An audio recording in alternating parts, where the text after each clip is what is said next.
The gunshot echoed through the hospital corridor, and Claire Bennett knew her brother's life depended on a monster's mercy.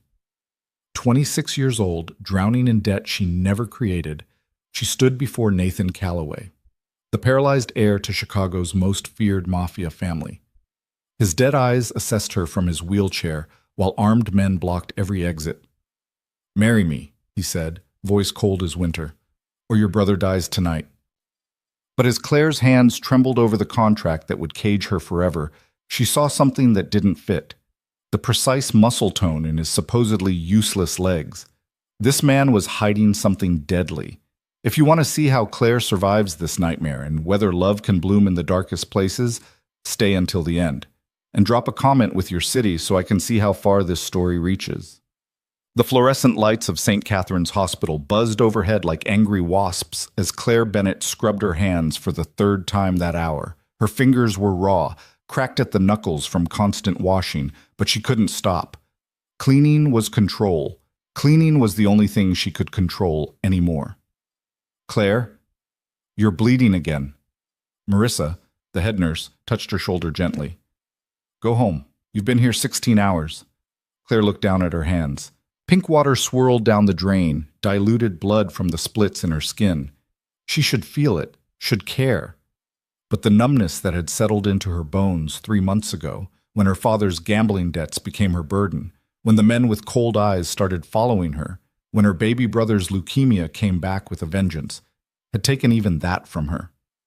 "I'm fine," Claire said, the lie automatic. "Thomas needs me for the overnight shift."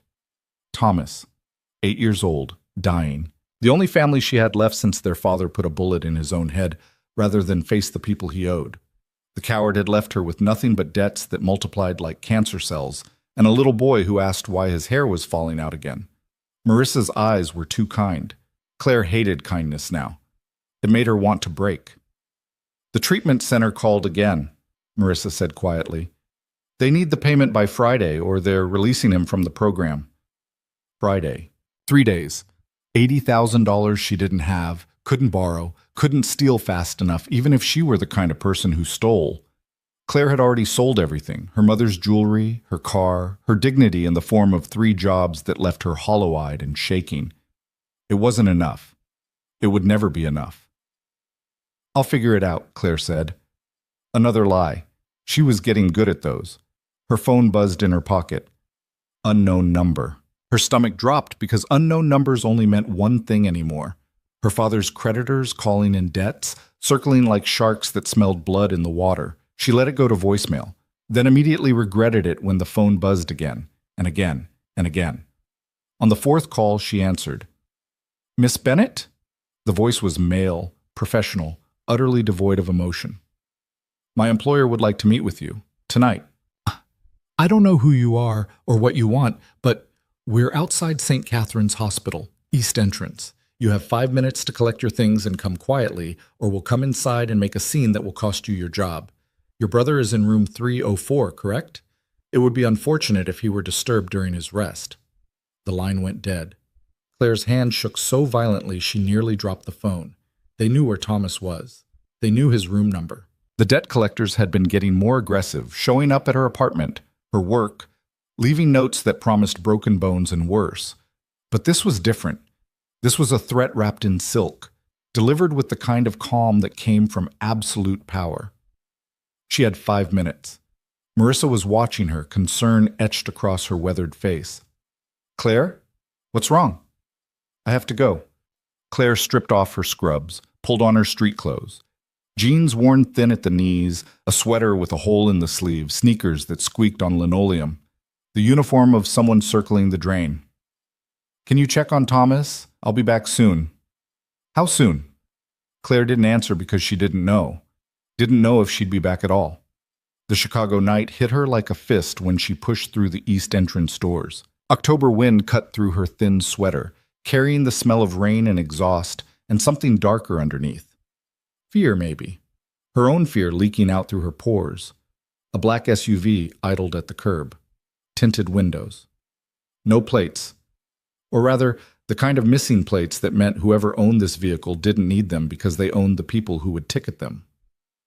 A man stood beside the rear door, built like a wall, wearing a suit that probably cost more than her yearly salary. He opened the door without a word. Claire stood frozen on the sidewalk.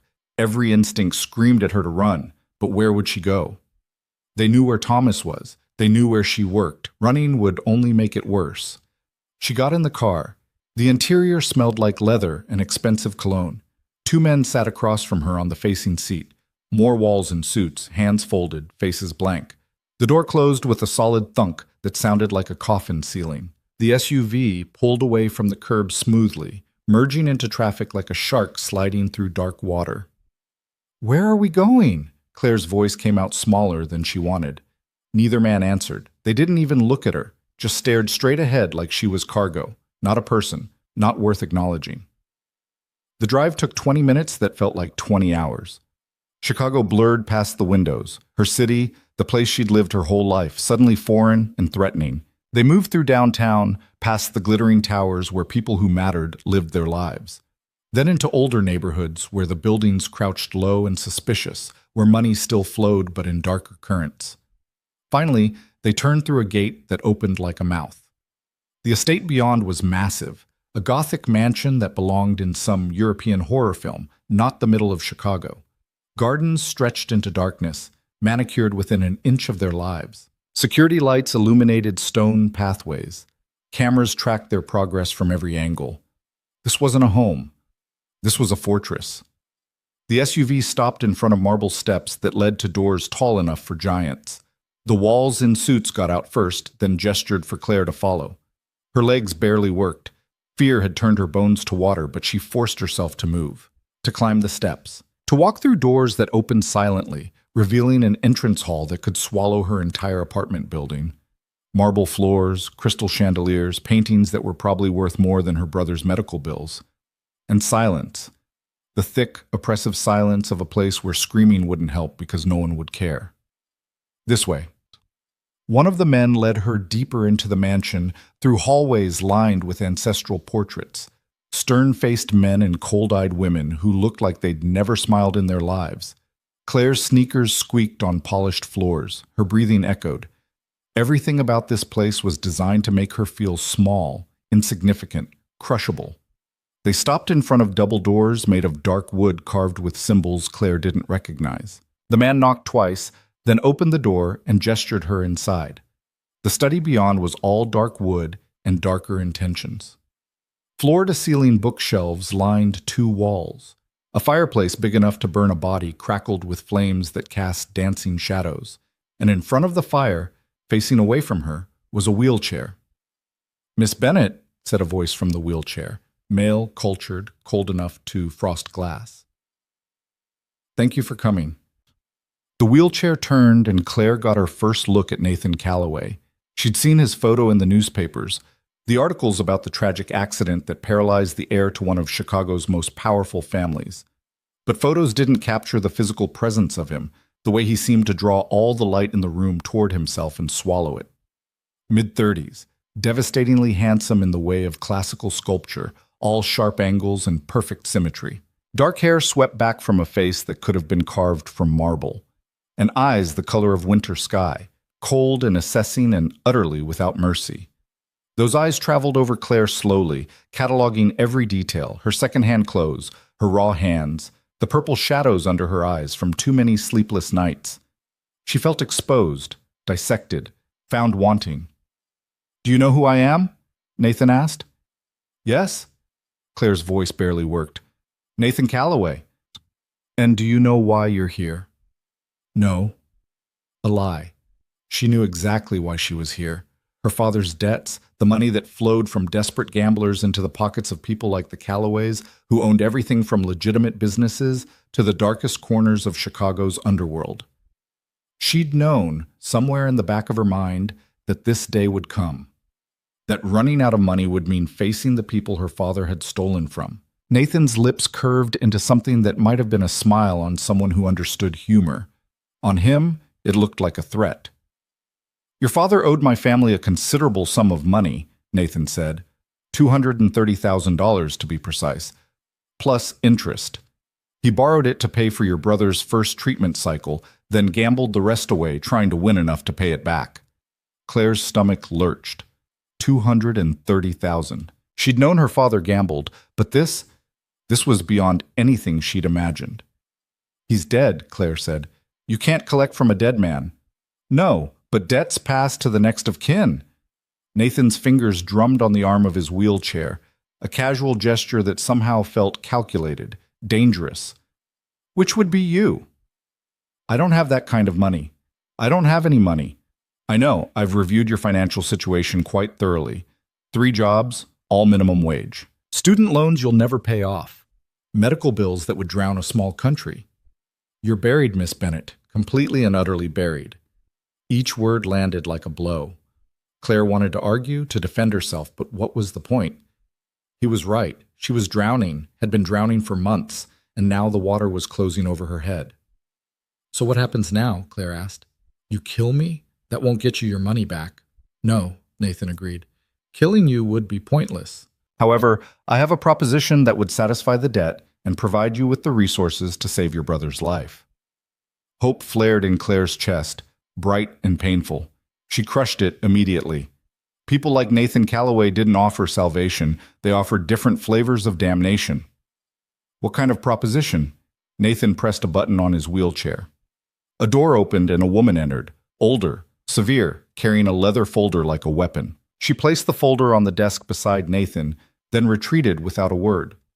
Inside this folder is a contract, Nathan said. If you sign it, your father's debt will be forgiven. More importantly, your brother will be enrolled in the best treatment program in the country, all expenses paid. He'll receive care from the finest doctors money can buy. He'll live, Miss Bennet. I can promise you that. Claire's heart hammered against her ribs. What do you want in exchange? You. The word hung in the air between them, heavy with implications. I don't understand, Claire said, though she was starting to. Marriage, Nathan said simply. You will become my wife. You will live in this house, attend family functions, play the role of devoted spouse. In exchange, your brother receives treatment and you receive a very comfortable life. Claire's mind reeled. Marriage. To this man, this stranger, this... You're asking me to sell myself. I'm offering you a business arrangement, one that benefits us both. How does this benefit you? You're Nathan Calloway. You could marry anyone. Something flickered in Nathan's eyes. Pain, maybe, or anger, gone too quickly to identify. My family requires that I marry. Soon. My grandfather is dying, and the succession of our business interests depends on certain appearances being maintained. A wife demonstrates stability, commitment. It silences certain questions about my capability to lead. Because he was in a wheelchair, Claire realized. Because people looked at him and saw weakness, damaged goods, someone who couldn't control his own body, let alone a criminal empire. The marriage was armor, a way to prove he was still viable. And if I refuse, Claire asked, then your father's debt remains. My associates will begin collection procedures. You'll be bankrupted, imprisoned for fraud when we manufacture evidence of your involvement in your father's schemes. Your brother will be removed from his treatment program immediately. He'll die, Miss Bennet, painfully, slowly, while you watch from a cell, unable to help him. The cruelty of it stole Claire's breath. This was power, absolute, crushing, inescapable. Nathan wasn't offering her a choice. He was offering her the illusion of choice while holding a gun to everything she loved. How long? Claire's voice shook. How long would this marriage last? Until my grandfather dies and succession is secured. A year. Perhaps 2. And then? Divorce. Quietly arranged. You'll receive a substantial settlement that will ensure your brother's continued care and your own financial security. You'll walk away with everything you need to build a new life. It sounded too good to be true because it was too good to be true. Claire had learned the hard way that nothing came without a price, and the price Nathan was asking, her freedom, her body, her life for 1 or 2 years, was astronomical. But Thomas was dying. Every day the cancer ate more of him away.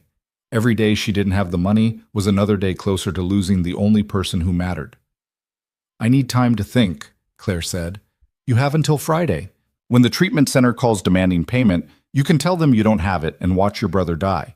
Or you can sign the contract and save him. The choice is yours, Miss Bennet. Nathan gestured to the door. My men will take you home. I suggest you think very carefully about your decision. Claire stood on legs that barely held her weight. She made it to the door, then stopped, looking back at the man in the wheelchair. In the firelight, he looked almost human, almost vulnerable. Then his eyes met hers, and she saw nothing but cold calculation. "Why me?" Claire asked. "You could hire an actress, someone who knows how to play this game. Why choose someone like me?" Nathan's smile was sharp enough to cut. "Because you're desperate, Miss Bennett. Desperate people don't ask questions. They don't make waves. They do exactly what they're told because they have too much to lose. You're perfect precisely because you have no other options." The truth of it hit Claire like a physical blow. She left the study, followed the silent guards back through the mansion, back into the SUV, back to her tiny apartment in a neighborhood where sirens sang lullabies and hopelessness was the air you breathed. She lay awake all night, staring at the ceiling, thinking about Thomas, about his smile when she brought him comics from the hospital gift shop, about the way he tried to be brave when the treatments made him sick, about how small he looked in the hospital bed, eaten away by a disease that didn't care that he was only 8 years old. By morning, she'd made her decision. On Friday, Claire walked back into the Calloway mansion wearing the only dress she owned, a black thing bought for her father's funeral, already too big because stress had carved the weight off her bones. The same guards met her, the same silent walk through opulent halls. But this time, Nathan wasn't alone in the study. 3 people stood around his wheelchair like satellites orbiting a dark star. An older man with silver hair and eyes like chips of ice. Nathan's grandfather, Claire realized. A woman in her 30s, beautiful in a predatory way, watching Claire with barely concealed contempt. And a lawyer, obviously, holding papers that would cage Claire as surely as prison bars. "Miss Bennett," Nathan said, "I'm pleased you decided to be reasonable. This is my grandfather, Marcus Calloway, my cousin, Victoria, and our family attorney, Mr. Chen." Claire nodded to each of them, received either cold assessment or outright hostility in return. Victoria especially looked at her like something stuck to the bottom of an expensive shoe. "Let's begin," Marcus Calloway said. His voice carried the weight of decades spent commanding violent men. "Mr. Chen, the contract." The lawyer spread papers across the desk, page after page of legal text that Claire couldn't possibly understand. She tried to read it, to find the traps and hidden clauses, but the words blurred together. What did it matter? She'd already lost the moment she walked through the door. "The terms are simple," Mr. Chen said in a voice like grinding stone. "You will marry Nathan Calloway in a private ceremony. You will reside in this house for a period of no less than 1 year. You will attend all family functions and present yourself as a devoted wife. In exchange, all of your father's debts are forgiven, and your brother receives full medical care at the Chamberlain Institute, the finest oncology center in the country." "What are my obligations?" Claire forced herself to ask. "As a wife?" Victoria laughed, sharp and cruel. "Worried about the bedroom, sweetheart? Don't be. Nathan can't—" "Victoria." Nathan's voice cracked like a whip. "Enough." Victoria's smile was poisonous, but she fell silent. Marcus watched the exchange with hooded eyes, seeing more than Claire wanted him to see. "You will have separate bedrooms," Mr. Chen continued, as if Victoria hadn't spoken. "No physical intimacy is required or expected. This is a business arrangement, nothing more." Relief and something else, something Claire didn't want to examine, flooded through her. She wouldn't have to sleep with him, wouldn't have to pretend passion for a man who looked at her like a chess piece. "If you violate the terms of this contract," Mr. Chen said, "all benefits cease immediately. Your brother will be removed from treatment. You will be prosecuted for fraud. You will lose everything. Do you understand?" "Yes," Claire whispered. "Sign here, and here, and here." Claire signed, and signed, and signed. Each signature felt like cutting off a piece of herself, but she kept going until the papers were covered in her name, her commitment, her surrender. When it was done, Marcus Calloway wheeled himself forward. Up close, Claire could see the resemblance between grandfather and grandson. The same ruthless intelligence, the same capacity for cold violence. "Welcome to the family, my dear," Marcus said. "I do hope you survive it." The wedding happened 3 days later in a judge's chambers. No white dress, no flowers, no pretense that this was anything but a transaction. Nathan's family attended like mourners at a funeral. Claire wore the same black dress. The rings were platinum and heavy, weighing down her hand like shackles. "I do," Claire said when prompted. "I do," Nathan said, his voice empty of everything except calculation. "I now pronounce you husband and wife." No kiss. Nathan didn't even look at her, just signed the marriage certificate with the same cold efficiency he'd probably used to sign a death warrant. And then Claire was married, owned, trapped. The Calloway mansion became her prison. She was given a bedroom in the East Wing, beautiful and cold, decorated in shades of cream and gold that felt like living inside a jewelry box. Her things, what few possessions she had, looked pathetic arranged on antique furniture. A nurse's uniform. Some books. A photo of Thomas smiling before the cancer came back. That first night, Claire stood at the window and looked out over the estate grounds. Somewhere beyond the walls, Thomas was being transferred to the Chamberlain Institute. The best care money could buy. He would live. That was what mattered. That was what she'd sold herself for. A knock at the door startled her. She opened it to find Nathan in his wheelchair, alone for the first time since they'd met. "May I come in?" he asked. Claire stepped aside. He wheeled past her, moving to the window, looking out at the same darkness she'd been contemplating. "I want to establish some ground rules," Nathan said. "You will attend family dinners. You will be polite, deferential, and silent unless directly addressed. You will not discuss family business with anyone outside this house. You will not attempt to leave the grounds without permission and escort." "So I'm a prisoner," Claire said. "You're my wife. There's a difference, though I understand it may not feel that way." Nathan turned to face her. "My cousin Victoria wants my position. She believes that my condition makes me unfit to lead. Marrying you helps counter that narrative. As long as you play your role convincingly, we'll both get what we want. And if I don't play along, then people you care about get hurt. It's that simple." The threat was delivered without heat, without anger, just a statement of fact. This was Nathan's world, a place where love was weakness and leverage was power. Claire had walked into it willingly, and now she was learning the rules. "I'll play along," Claire said. "But I want to see my brother. Weekly visits, non-negotiable." Nathan studied her for a long moment. "Agreed. Supervised visits, 1 hour per week." "Supervised? Did you think I'd let you wander around Chicago unsupervised? You're a Calloway now. That comes with enemies. Protection is mandatory." He wheeled toward the door, then paused. "One more thing. My family will test you. They'll push and prod, looking for weakness. Victoria especially. Don't give her anything to work with. In this house, showing vulnerability is the same as cutting your own throat." Then he was gone, leaving Claire alone in her golden cage. The next morning, Claire attended her first family breakfast. The dining room could seat 30 but held only 5.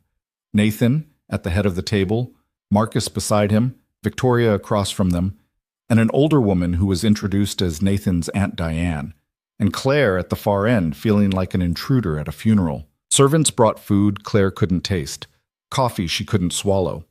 Everyone ate in silence, the only sound the clink of silver on china. "So," Victoria said finally, her voice dripping false sweetness, "Claire, that's such a common name. Where did Nathan find you again?" "A hospital," Claire said, keeping her voice level. "I was a nurse." "How quaint. Nathan always did have unconventional tastes." Victoria smiled, showing too many teeth. "Tell me, do you have any experience with high society, charity galas, political fundraising? Or will we need to teach you everything from scratch?" "Victoria," Nathan said quietly, "enough. I'm just trying to help, cousin. We wouldn't want her embarrassing the family at next week's gala." Claire's stomach dropped. Gala. Next week.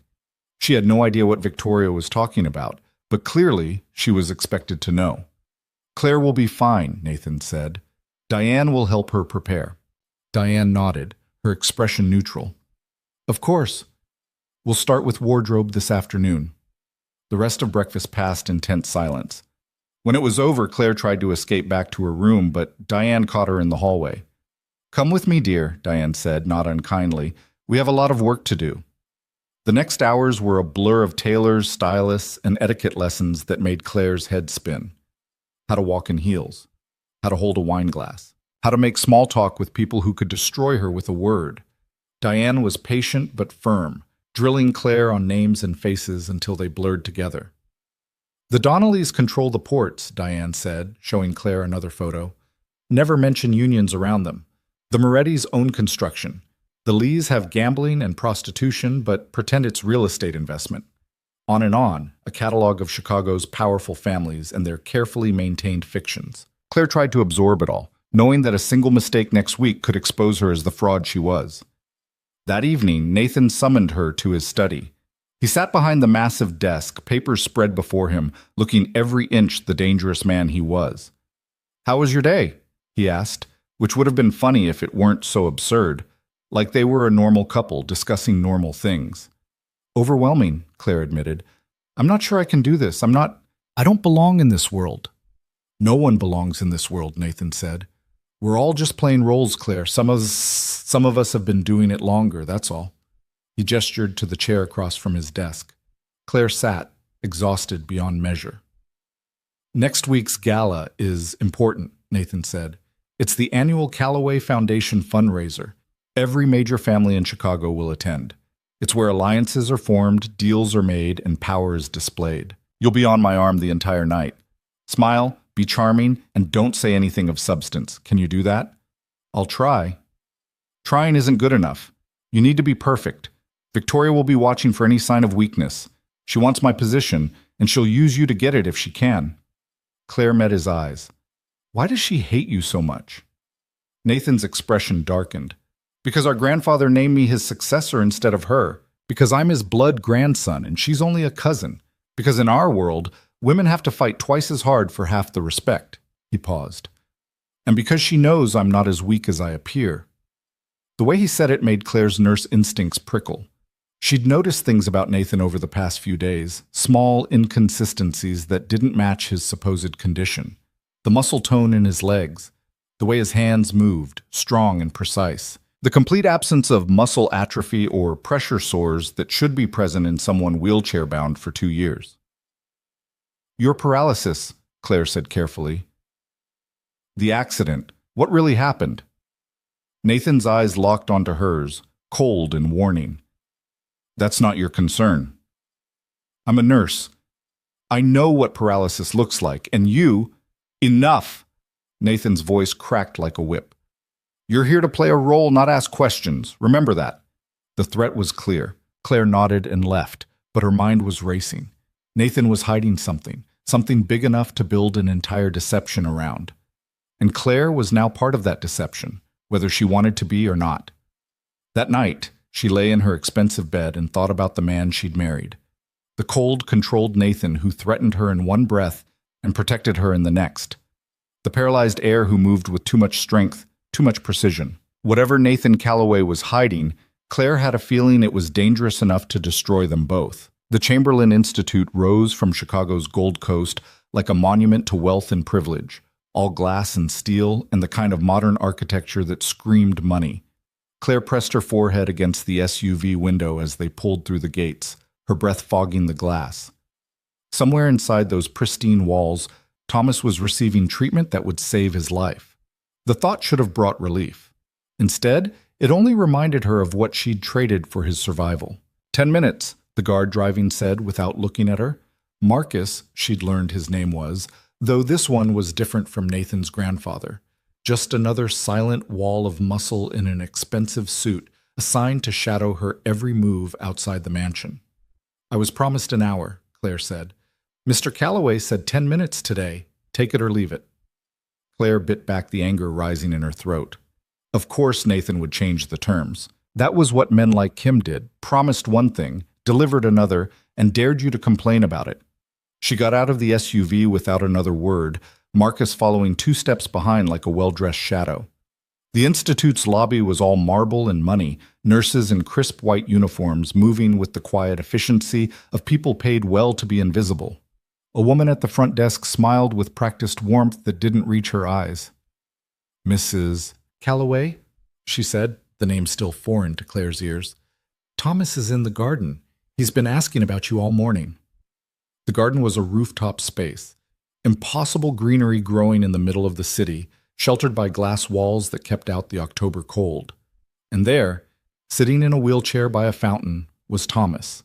He'd lost more hair since she'd seen him last week. The chemo was hitting him hard this round, leaving him pale and thin, bones pressing against skin that looked tissue paper fragile. But when he saw her, his whole face lit up with a smile that broke her heart and put it back together simultaneously. "Claire!" He tried to stand, wobbled, sat back down hard. "They said you might not come today." "I'll always come," Claire said, kneeling beside his wheelchair so she could look him in the eyes. "How are you feeling?" "Tired, but doctor, Chen says the new treatment is working. My numbers are getting better." Thomas grabbed her hand with fingers that felt like bird bones. "Is it true? Are you really married now?" Claire had told him over the phone, kept it simple, lied about love and fairy tales because what else could she do? Tell an 8-year-old that she'd sold herself to save his life? "It's true," Claire said. "His name is Nathan. He wants to meet you soon. Is he nice?" The question was so innocent, so impossibly complicated. Nice. Nathan Calloway was about as nice as a winter storm, beautiful, dangerous, and utterly indifferent to the damage he caused. "He's good to me," Claire said, which wasn't exactly a lie. Nathan hadn't hurt her, hadn't touched her at all, actually, beyond the brief contact required for public appearances. He'd given her brother life-saving treatment, beautiful clothes, a roof over her head. That he'd also given her a cage didn't change the other facts. They talked about Thomas's treatment, his doctors, the other kids on his ward. Claire soaked up every detail, storing them away like a miser hoarding coins. These visits were all she had left of her old life, her real life, before she became Mrs. Calloway and stepped into a world where everyone wore masks. 10 minutes passed too quickly. Marcus appeared at her elbow like a specter, his presence a silent reminder that her time was up. "I have to go," Claire said, hating the words even as she spoke them. "Already?" Thomas's face fell. "But you just got here." "I know, baby, but I'll be back next week, I promise." She kissed his forehead, breathing in the antiseptic smell of him, and walked away before he could see her crying. Marcus said nothing during the drive back, which was fine. Claire didn't trust herself to speak anyway. The mansion felt colder when they returned. Claire went straight to her room, intending to hide until dinner, but found Diane waiting in the hallway with an expression that promised nothing good. "The gala is tomorrow night," Diane said without preamble. "We need to do a final fitting for your dress." Claire had forgotten about the gala. Or rather, she'd been trying to forget about it, pushing the terror of her first public appearance as Nathan's wife into a locked box in the back of her mind. "Now?" Claire asked. "Now." The dress was midnight blue, cut to skim her body in ways that made her feel exposed and elegant simultaneously. Someone had measured her while she slept, apparently, because it fit like it had been designed specifically for her skeletal frame. Diane circled her like a predator, adjusting a seam here, a hemline there, her face unreadable. "You'll wear your hair up," Diane said. "Diamond earrings, no necklace. The dress is statement enough. And for the love of everything, smile. You're supposed to be a newlywed, not a prisoner." "I'll try," Claire said. "Don't try. Do." Diane's eyes softened slightly. "I know this isn't easy for you, but tomorrow night every eye in Chicago will be on you and Nathan. They'll be looking for cracks, for proof that this marriage is the sham everyone suspects it is. Don't give them that satisfaction." "Why do you care?" Claire asked. "You barely know me." "Because Nathan is my nephew, and despite what you might think, I want him to succeed. Marcus is dying. When he goes, there will be a power vacuum, and Victoria is circling like a shark. Nathan needs to appear strong, stable, worthy of leadership. You're part of that appearance." Diane paused, choosing her next words carefully. "Nathan has his reasons for the choices he's made, reasons you might not understand yet, but he's not the villain you think he is." Before Claire could respond, Diane swept out of the room, leaving Claire alone with her reflection and a dress that cost more than she used to make in a year. That night at dinner, Nathan actually looked at her. Really looked at her, his winter sky eyes traveling over her face like he was memorizing details. "Diane says you're ready for tomorrow," he said. "Diane is optimistic," Claire replied. The ghost of a smile touched Nathan's lips. You'll be fine. Just stay close to me and follow my lead. That's what everyone keeps saying. Stay close. Don't talk. Smile. I'm starting to feel like a trained dog. You're not a dog. You're my wife. Nathan set down his fork. And tomorrow night, you need to look like you chose to be. How am I supposed to do that? The same way I pretend to be half the man I was before the accident. You act. You lie. You become what people need to see. There it was again, that hint of something deeper beneath Nathan's controlled surface. Claire leaned forward, lowering her voice even though they were alone. What happened to you? She asked. Really happened.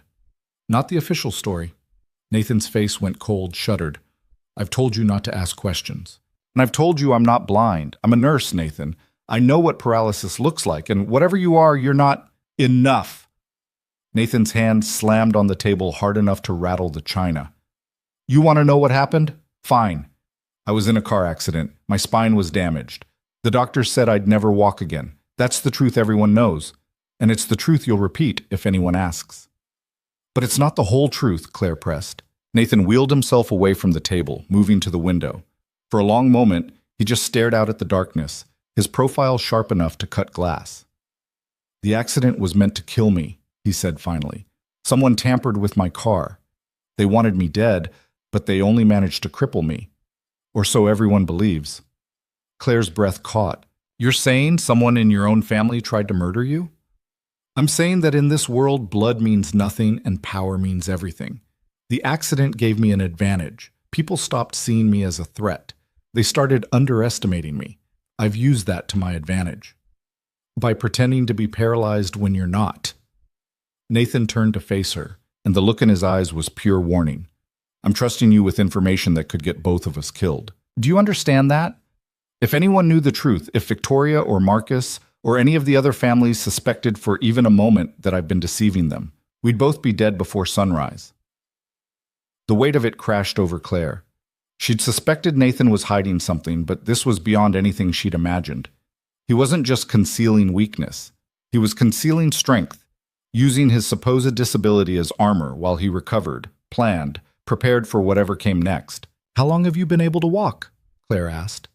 6 months. The recovery was slow, agonizing, but I worked in secret. No one knows except my personal physician, who I trust with my life. And now you. Why tell me? Because tomorrow night, you need to understand what's at stake. This isn't just about appearances or succession. This is about survival, mine and yours. Nathan moved closer, his wheelchair silent on the polished floors. Victoria wants me dead. She's wanted it since the day Marcus named me his heir. If she discovers the truth about my recovery before I'm ready to reveal it, she'll use that information to destroy everything I've built. And you, as my wife, would be collateral damage. Claire's hands were shaking. She pressed them flat against her thighs, trying to steady herself. What do you need from me? Exactly what we agreed.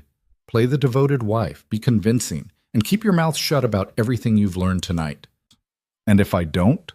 Nathan's smile was sharp as broken glass. Then your brother's treatment stops. You go to prison for fraud, and I find another way to solve my problem. Don't test me on this, Claire. I've killed for less. The threat hung between them like smoke. Claire believed him absolutely. This was Nathan Calloway, heir to a criminal empire, a man who'd survived assassination and turned it into an advantage. Of course he'd killed. Of course he'd do it again if necessary. I'll keep your secret, Claire said, but I want something in return. You're in no position to negotiate. Maybe not, but if I'm risking my life to play this role, I want real access to Thomas. An hour every week, like we agreed, not 10 minutes at your convenience. Nathan studied her for a long moment. Done. 1 hour, every week, supervised. Anything else? Teach me, Claire said.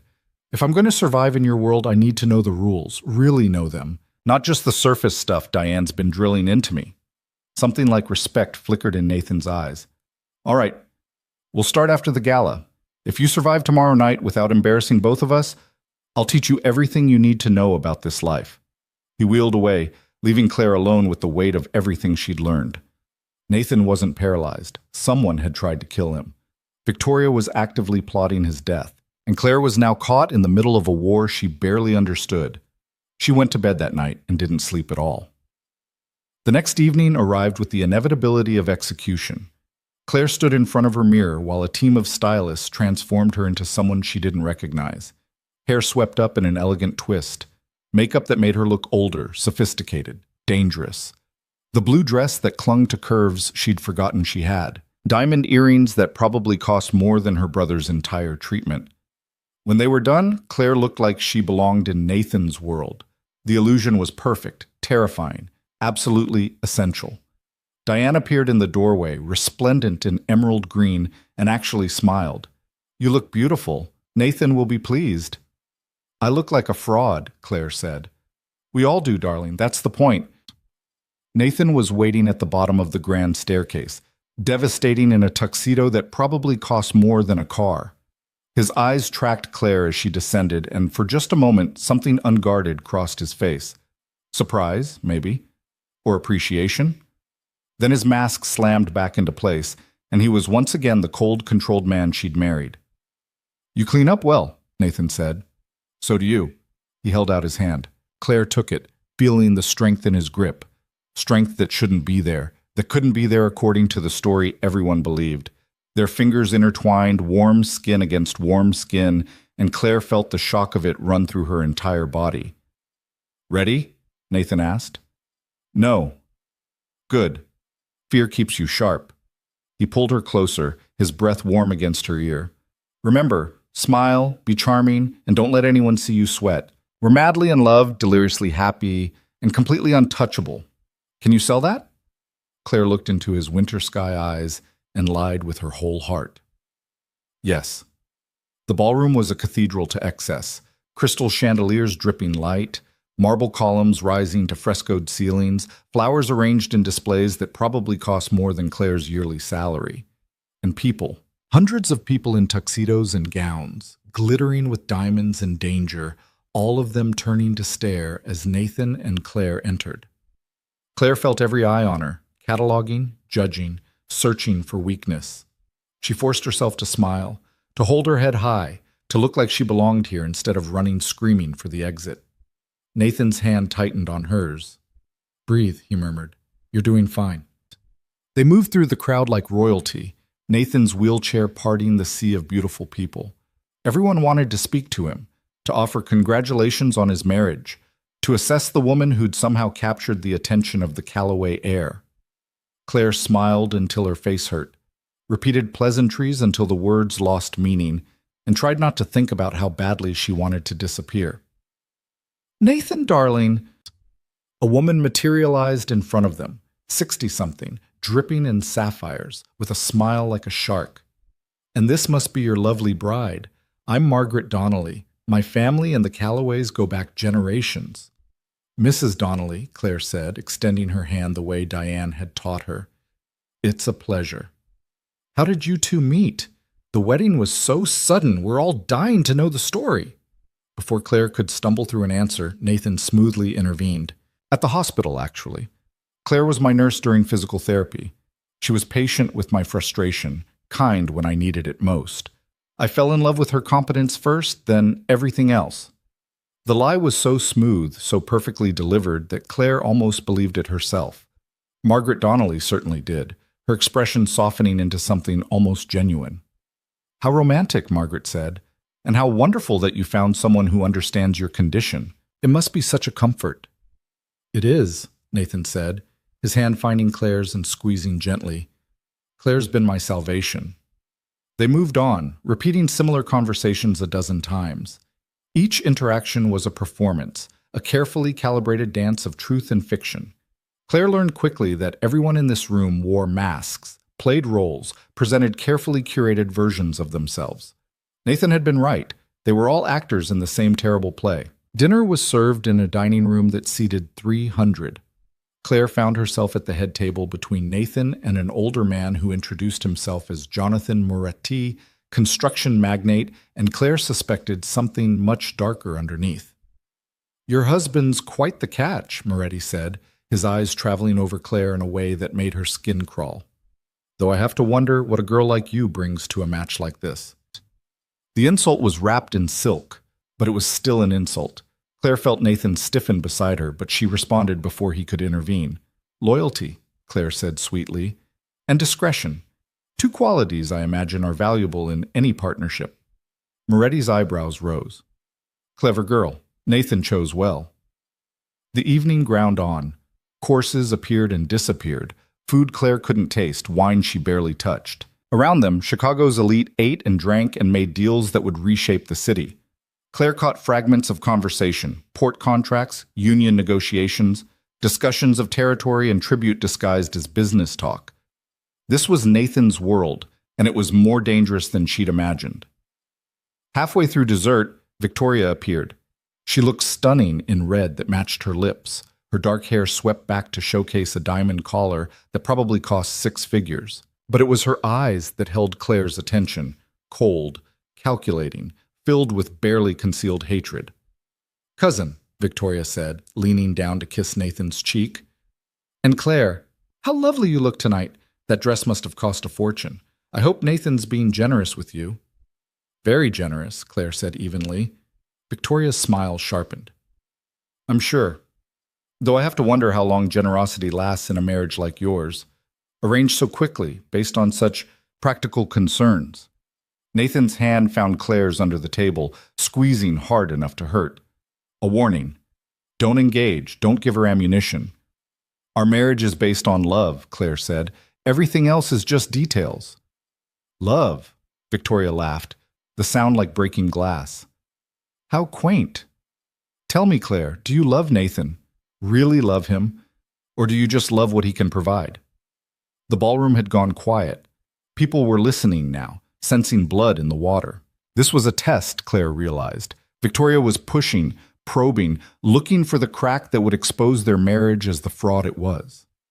Claire stood, her chair scraping back. She looked down at Victoria with every ounce of courage she possessed. "I love my husband," Claire said clearly, "and I don't owe you or anyone else an explanation for that." For just a moment, Victoria's mask slipped, and Claire saw pure rage underneath. Then it was gone, replaced by that predatory smile. "Of course you do, darling. My mistake." Victoria straightened, smoothing her dress. "Enjoy the rest of your evening." She walked away, but Claire could feel her watching, waiting, planning. Nathan pulled Claire back down into her seat, his expression unreadable. "Well done," he murmured. "But you just made an enemy." "I thought I already had one." "Now she knows you have teeth. That makes you more dangerous." Nathan's thumb traced circles on Claire's palm, an absent gesture that sent shivers up her arm. "Stay alert. Victoria doesn't forgive or forget." The gala continued, but the mood had shifted. Claire felt eyes on her everywhere she went, assessing, calculating, wondering if she was strong enough to survive in this world. She stayed at Nathan's side, playing her role, smiling until her face ached. Finally, mercifully, the evening ended. They made their goodbyes, accepted congratulations, and escaped to their waiting car. The moment the door closed, Claire slumped against the seat, exhausted beyond measure. "You did well tonight," Nathan said. "Better than I expected." "I nearly threw up 3 times." "I know, but you didn't. That's what matters." He turned to face her, his expression softer than she'd ever seen it. "You stood up to Victoria. That took courage. Or stupidity. Sometimes they're the same thing." Nathan reached out, tucking a loose strand of hair behind Claire's ear. The gesture was so unexpected, so gentle, that Claire forgot to breathe. "Thank you for tonight, for playing your part convincingly." "It's what you paid for," Claire said, but the words came out softer than she intended. "Yes, it is." They rode the rest of the way in silence, but something had shifted between them. Some barrier had cracked, letting in light. Claire didn't know what it meant, but she felt it like a physical thing, warm and terrifying and impossible to ignore. Back at the mansion, Nathan surprised her again. "I promised to teach you about this world," he said. "We'll start tomorrow. My study, 9 a.m. Don't be late." "I thought that was contingent on me not embarrassing you tonight." "You didn't embarrass me. You exceeded expectations." Nathan's smile was small, but genuine. "Sleep well, Claire. You've earned it." He wheeled away toward his wing of the house, leaving Claire alone in the hallway. She went to her room, stripped off the expensive dress, and collapsed onto her bed in her underwear in exhaustion. She'd survived her first test. But as she lay there, staring at the ceiling, Claire knew this was just the beginning. Victoria was planning something. Nathan was hiding secrets that could get them both killed, and Claire was caught in the middle, pretending to be someone she wasn't, while slowly forgetting who she used to be. Somewhere in the darkness, her phone buzzed. A text from an unknown number. "You looked beautiful tonight. Enjoy it while it lasts." Claire's blood turned to ice. She showed the text to Nathan the next morning, watching his face darken as he read it. "Victoria," he said flatly. "She's escalating. This is a warning shot." "Warning me about what?" Nathan looked at Claire with something like regret. "That she's coming for me. And when she does, you'll be caught in the crossfire." Claire stared at Nathan across the breakfast table the next morning, the threatening text still burning in her memory like acid.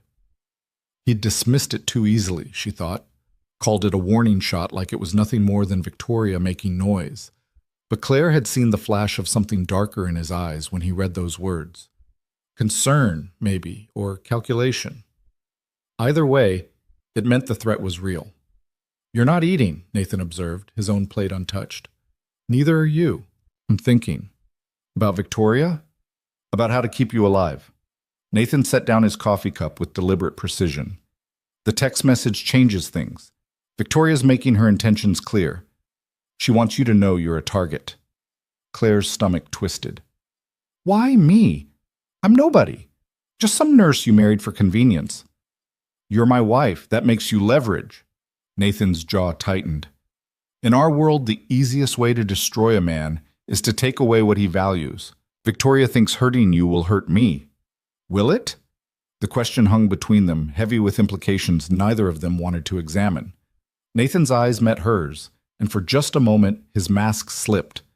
She saw something raw underneath, something that looked almost like fear. "Yes," he said quietly. "It would." Before Claire could respond, the study door opened and Marcus Calloway wheeled himself in, his silver hair gleaming in the morning light. He looked older than he had at the gala, his skin paper-thin and gray. Dying, Claire remembered. Nathan had said his grandfather was dying, and looking at Marcus now, she believed it. "I hope I'm not interrupting," Marcus said, though his tone made it clear he didn't care if he was. "Grandfather." Nathan's voice went carefully neutral. "What brings you here so early?" "Reports from last night. Everyone's talking about your little bride." Marcus's cold eyes settled on Claire, assessing her like livestock. "You made quite an impression, my dear. Standing up to Victoria like that? Foolish, but brave." "Thank you, I think," Claire said. "It wasn't a compliment. Bravery without strategy is just suicide with better publicity." Marcus wheeled closer, and Claire caught the smell of expensive cologne and something underneath, sickness, decay, the scent of a body giving up. "Nathan, I need to speak with you, privately." "Anything you need to say, you can say in front of Claire." "Can I?" Marcus's eyebrows rose. How trusting. How dangerous. He paused, then shrugged. "Very well. We've received intelligence that Victoria is meeting with the Donnelly family, secretly, without authorization." Nathan went very still. "When?" "Tonight. At their estate outside the city. My sources say she's proposing an alliance. She wants their support when I die and succession is decided." Claire watched Nathan's hands curl into fists on the arms of his wheelchair. The Donnellys, she remembered from Diane's lessons, controlled the ports. Major players in Chicago's underworld. If Victoria secured their backing, she'd have the muscle to challenge Nathan's claim to leadership. "What do you want me to do?" Nathan asked. "Nothing yet. Let her make her play. We'll counter when the time is right." Marcus turned his wheelchair toward the door, then paused. "Oh, and Nathan, increase security around your wife. Victoria's text last night wasn't just posturing. She's testing your defenses, looking for weak points. Don't give her any." He left, and the silence he left behind felt suffocating. Claire realized she was holding her breath and forced herself to exhale. "This is really happening," she said. "Victoria's actually going to try to kill you." "Yes." "And me." "Probably." Nathan's expression was carved from stone. which is why we're going to spend the next few weeks preparing. I promise to teach you about this world. Consider this your first real lesson. In our family, trust is a luxury, and paranoia is survival. He wheeled to his desk, pulled out a drawer, and removed something that made Claire's heart stop. A gun, small, black, lethal. I don't want that, Claire said, backing away. I don't care what you want. I care about keeping you alive. Nathan held the weapon out to her. Take it. Learn to use it. Because if Victoria comes for you, pretty words and good intentions won't save you. Only this will. Claire's hands shook as she took the gun. It was heavier than she expected, cold against her palm. She'd never held a weapon before, never imagined she'd need to. But looking at Nathan's face, at the absolute certainty there that danger was coming, she knew he was right. I'll teach you to shoot, Nathan said. We have a range in the basement. We'll start today. The basement range was clinical and cold, soundproofed walls absorbing the crack of gunfire. Nathan had Claire practice for 2 hours, correcting her stance, her grip, her breathing.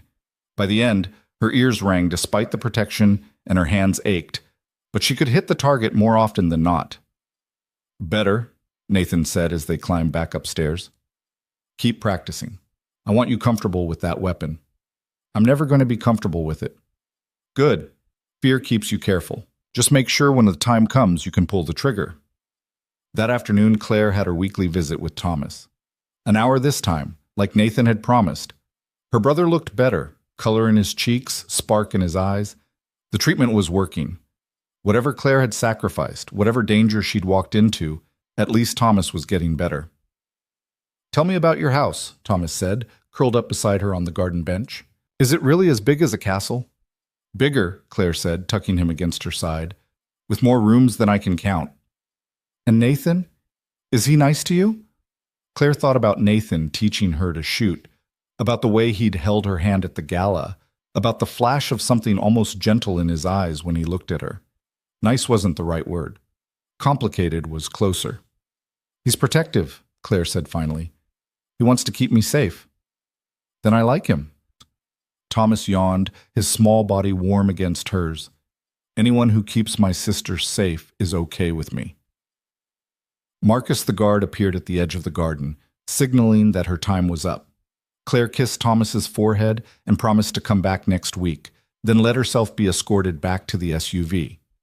She watched the institute disappear in the rearview mirror and felt the familiar ache of separation. Thomas was her anchor, her reason for everything. As long as he was safe, she could survive anything. Back at the mansion, Diane intercepted her in the hallway with news that made Claire's blood run cold. There's been an incident, Diane said, her voice tight. Someone tried to break into the East Wing last night. Security stopped them, but they got close, too close. Victoria? Claire asked. We don't know. But Nathan wants you moved. You'll be staying in the room next to his from now on. Closer protection. The new room was smaller, but more secure. Reinforced door, panic button by the bed, windows that didn't open. A gilded cage within a cage. Claire unpacked her few belongings, trying not to think about how close danger had come. Someone had been in the mansion, moving through halls she walked every day, looking for her or Nathan or both. That night, she couldn't sleep. Every sound made her jump, the house settling, wind against windows, her own heartbeat too loud in her ears. Finally, at 2 a.m, she gave up and went looking for water. The hallway was dark, lit only by emergency lights that cast everything in sickly green. Claire moved quietly, not wanting to wake anyone, and was almost to the kitchen when she heard it. Footsteps. Coming from Nathan's study. She should have gone back to her room, should have called security. Instead, she crept closer, some instinct she didn't understand pulling her forward. The study door was open a crack, light spilling out, and inside she saw something that made her breath catch. Nathan, standing, not in his wheelchair but on his own 2 legs, pacing back and forth like a caged wolf. He moved with perfect control, no hesitation, no weakness. The paralysis was completely, undeniably fake. Claire must have made a sound because Nathan spun toward the door, his hand moving to his hip where she now realized he kept a gun. Their eyes met through the crack, and for a heartbeat, she saw real fear on his face. Then resignation. Come in, he said quietly, and close the door behind you. Claire obeyed, her legs trembling. Inside the study, Nathan leaned against his desk, still standing, still solid and whole, and nothing like the man everyone believed him to be. "I know," Claire said. "You told me you could walk, but seeing it is different than knowing." Nathan crossed to her in 3 long strides, and Claire felt the full impact of his presence without the wheelchair between them. He was tall, over 6 feet, with the kind of controlled strength that came from hours of hidden training. "You understand what this means? What happens if anyone else sees what you just saw? We die. We die." Nathan's hands settled on her shoulders, warm and steady. "So I need to know, Claire. Can I trust you? Really trust you? Or do I need to find another way to ensure your silence?" The threat was there, unspoken, but real. Claire met his eyes and saw a man balancing on a knife's edge, desperate enough to do terrible things to protect his secret. "You can trust me," Claire said. "I won't tell anyone, I swear." "Why? What's my secret worth to you?" "Thomas is worth it, and I—" She stopped, not sure what she was about to say. "I don't want you to die, Nathan. Whatever else this is, whatever game we're playing, I don't want you dead." Something in his expression softened. His hands moved from her shoulders to her face, cupping it gently, and Claire felt heat flood through her at the contact. "I don't want you dead either," Nathan said quietly, "which is why we need to be smarter, more careful. Victoria's making her move, and when she does, we need to be ready." "What's she planning?" "I don't know yet, but we're going to find out." Nathan stepped back, and Claire immediately felt the loss of his warmth. "Go back to bed. Tomorrow we start preparing in earnest. No more half measures." Claire returned to her room but didn't sleep. She lay in the dark thinking about Nathan standing in his study, about the weight of secrets they both carried, about the way her heart had raced when he touched her face. This was dangerous in ways that had nothing to do with Victoria or succession wars. This was the kind of danger that came from forgetting that their marriage was a transaction, nothing more. The next morning brought new routines. Nathan started training Claire in more than just shooting. He taught her to recognize threats, to watch for suspicious behavior, to trust her instincts. They spent hours in his study, going over files on every major player in Chicago's underworld. Claire learned to read between the lines, to see the power structures and fault lines that kept the city's dark economy running. "The Donnellys are key," Nathan explained, spreading photos across his desk. "If Victoria secures their alliance, she'll have enough support to challenge my succession. We need to counter that." "How?" "By giving the Donnellys something they want more than whatever Victoria is offering." Nathan pulled out another file. "They've been trying to expand into legitimate shipping for years. International contracts. I can make that happen if they stay loyal to me. And if they don't, then we remind them why betraying a Calloway is a death sentence." Claire spent the afternoon learning the details of the Donnelly family operation, their key players, their weaknesses, their ambitions. By dinner, her head ached with information, but she understood the landscape better. This was chess played with human lives, and every move mattered. That evening, Victoria appeared at dinner for the first time since the gala. She looked triumphant, her smile sharp, as she took her seat across from Nathan. "Cousin," she said sweetly, "and dear Claire, how lovely to see you both looking so well-rested." "Victoria," Nathan's voice was ice, "to what do we owe the pleasure?" "Can't a family member join dinner without an ulterior motive?" "Not in this family," Victoria laughed, the sound like breaking crystal. "Fair enough. Actually, I have wonderful news. The Donnelly family has agreed to support my bid for succession when Marcus passes. They recognize that the family needs fresh leadership, someone who can actually stand up and lead." The barb was deliberate, cruel. Claire felt Nathan tense beside her, saw his hands curl into fists under the table. But his face remained perfectly calm. "The Donnellys are free to support whomever they choose," Nathan said, "though I question their judgment." "Do you?" Victoria leaned forward. "Because from where I'm sitting, it looks like you're finished, Nathan. A paralyzed leader is no leader at all. The family will never follow you, no matter how pretty your new wife is." Claire's hand found Nathan's under the table, squeezing hard. A reminder. Don't react. Don't give her what she wants. "We'll see," Nathan said quietly. Succession isn't decided by the Donnellys. It's decided by Marcus. And last I checked, he was still breathing. Barely. Victoria stood, smoothing her dress. Enjoy your dinners while you can, cousin. When Marcus dies, everything changes, and I promise you won't like the world that comes after. She swept out, leaving tension thick enough to cut. Nathan's hand was trembling in Claire's, his control fracturing at the edges. She's right, Nathan said once Victoria was gone. If the Donnellys are backing her, I'm in real trouble. Marcus won't live much longer, and when he dies, we fight, Claire interrupted. You said you were going to teach me to survive in this world, so teach me how we fight back. Nathan looked at her for a long moment, and Claire saw something shift in his eyes. Respect, maybe. Or recognition that she wasn't the terrified girl he'd married anymore. All right, Nathan said. Tomorrow we pay the Donnellys a visit. It's time to make them a better offer.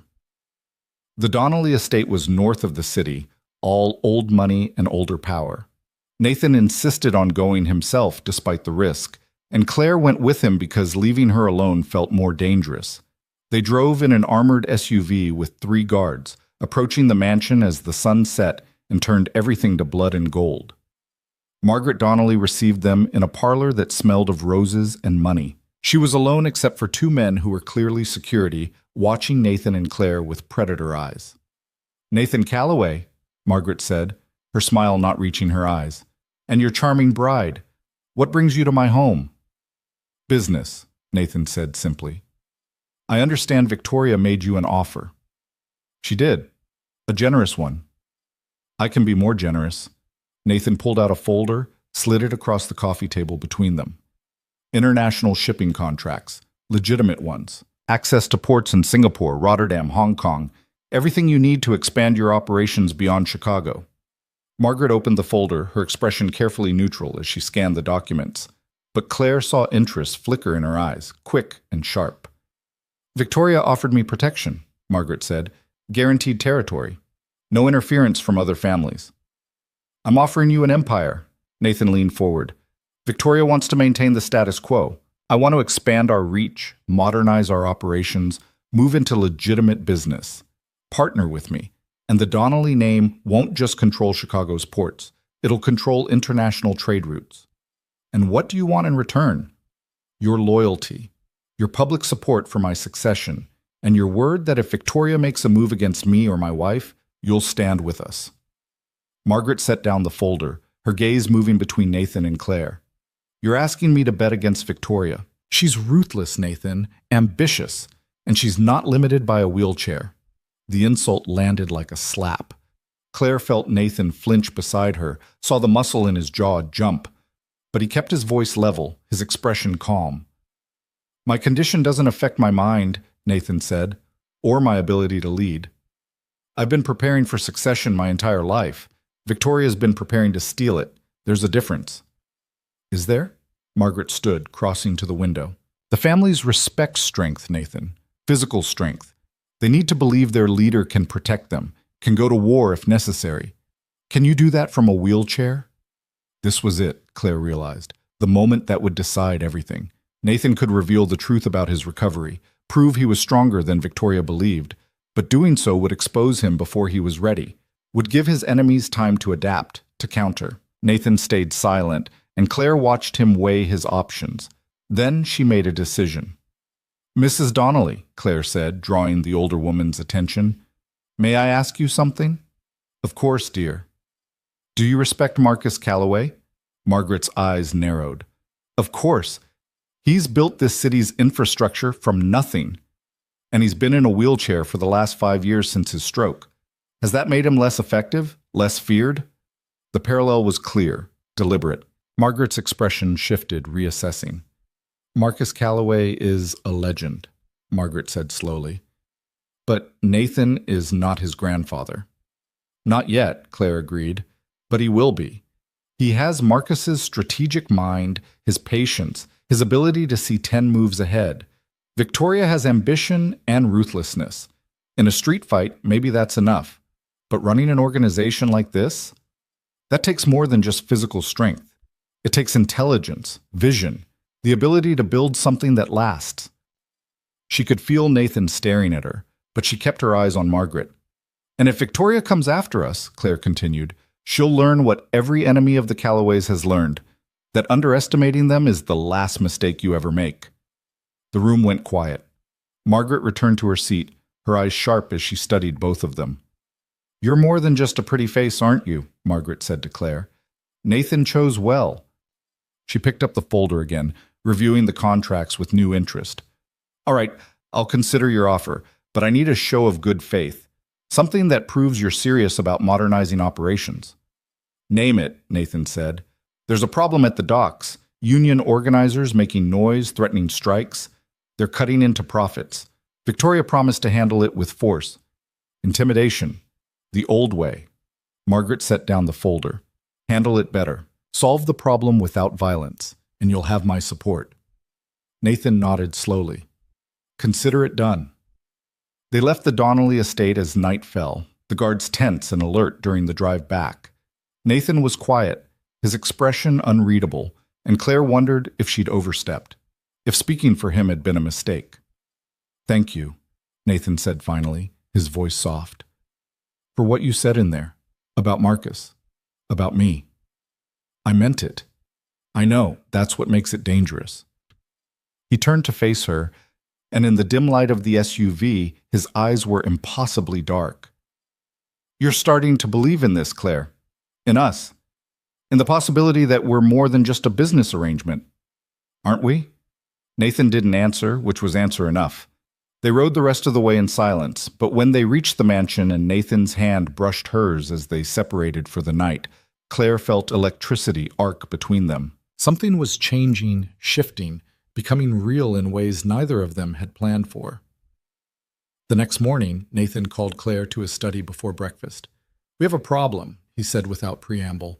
The union organizers at the docks, I know who's behind them. Who? Victoria. She created the problem she promised the Donnellys she'd solve. It's a setup. If I use force, I look like the old guard Margaret's trying to escape. If I do nothing, I look weak and lose the Donnellys' support. Claire's mind raced. So we find a third option. What do the union organizers actually want? Better wages, safety equipment, health care. Then give it to them. Nathan blinked. What? Give them what they want. Publicly announce improved conditions at all Callaway-controlled facilities. Position it as modernization, bringing the family business into the 21st century. The organizers get what they need, the Donnellys see you as a progressive leader, and Victoria's plan backfires completely. A slow smile spread across Nathan's face. You're brilliant, absolutely brilliant. I'm practical, there's a difference. Is there? Nathan wheeled closer, and Claire's breath caught at the intensity in his eyes. You're changing things, Claire, the way I think, the way I approach problems. A month ago, I would have sent men to break the strike. Now I'm considering actually helping people. You're making me soft. Or smarter, Claire said. Fear and force only work for so long. Eventually, people fight back. But give them something to believe in, something worth protecting, and they'll fight for you instead of against you. Nathan reached out, his fingers trailing along her jaw in a gesture that felt far too intimate for a business arrangement. Where have you been all my life, Claire Bennett? Struggling to survive, Claire said honestly. Just like everyone else you've been terrorizing. The truth of it hung between them, sharp and unavoidable. Nathan pulled back, his expression closing off. I'm not a good man, he said. Don't forget that. I've hurt people, killed people, destroyed lives to protect my family's interests. Whatever you're starting to feel, I know what you are, Claire interrupted. I'm not naive, Nathan, but I also know you're more than just the worst things you've done. People are complicated, even people like you. Nathan stared at her for a long moment, something like pain flickering across his face. Then he shook his head and wheeled toward his desk. We implement your plan today, he said, his voice back to business. I'll have the lawyers draw up new contracts for all dock workers. Better pay, benefits, safety equipment. We'll announce it this afternoon. The announcement sent shockwaves through Chicago's underworld. Nathan Callaway, feared heir to a criminal empire, was offering union organizers everything they wanted. No violence, no intimidation, just cooperation. Victoria appeared at dinner that night, her face a mask of barely controlled rage. What the hell are you doing? She demanded, slamming her hands on the table hard enough to rattle the china. You're making us look weak, soft, like we can be pushed around by anyone with a grievance. I'm making us look smart, Nathan replied calmly. The world is changing, Victoria. The families that adapt will survive. The ones that don't will be crushed by law enforcement, public pressure, and their own obsolescence. This is because of her, isn't it? Victoria's venomous gaze fixed on Claire. Your little nurse bride is filling your head with weakness, making you forget who you are. She's making me remember who I want to be, Nathan said quietly. The admission hung in the air, shocking in its honesty. Victoria's face twisted with something like grief before hardening back into hate. You'll regret this, Victoria said. Both of you. When Marcus dies and I take control, you'll beg for mercy. And I won't give you any. She stormed out, leaving Claire and Nathan alone. He reached across the table, taking Claire's hand in his. She meant that, Claire said. Every word. I know, which means we're running out of time. Nathan's thumb traced patterns on her palm, the gesture unconscious, intimate. Marcus is fading fast. Maybe weeks. When he dies, Victoria will make her move. We need to be ready. How do we get ready for war? Nathan's smile was sharp, dangerous, and utterly captivating. We make sure we're the ones who strike first. The call came 3 days later, at 2 a.m. Claire jerked awake to the sound of her phone buzzing against the nightstand, her heart already racing before she saw Nathan's name on the screen. It's Marcus, Nathan said without preamble when she answered.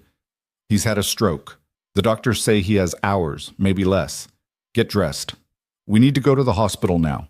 Claire threw on clothes with shaking hands, her mind spinning. Hours. That meant the succession war was about to begin in earnest. With Victoria ready to pounce the moment Marcus took his last breath. She met Nathan in the hallway. He was in his wheelchair, dressed in dark clothes, his face carved from stone. Is this it? Claire asked as they moved toward the garage. The moment everything changes? Yes. Nathan's voice was tight. Victoria will be there. The whole family will be there. Everyone positioning themselves for what comes next. The hospital was the same one where Claire used to work, and the familiarity of it made her chest ache.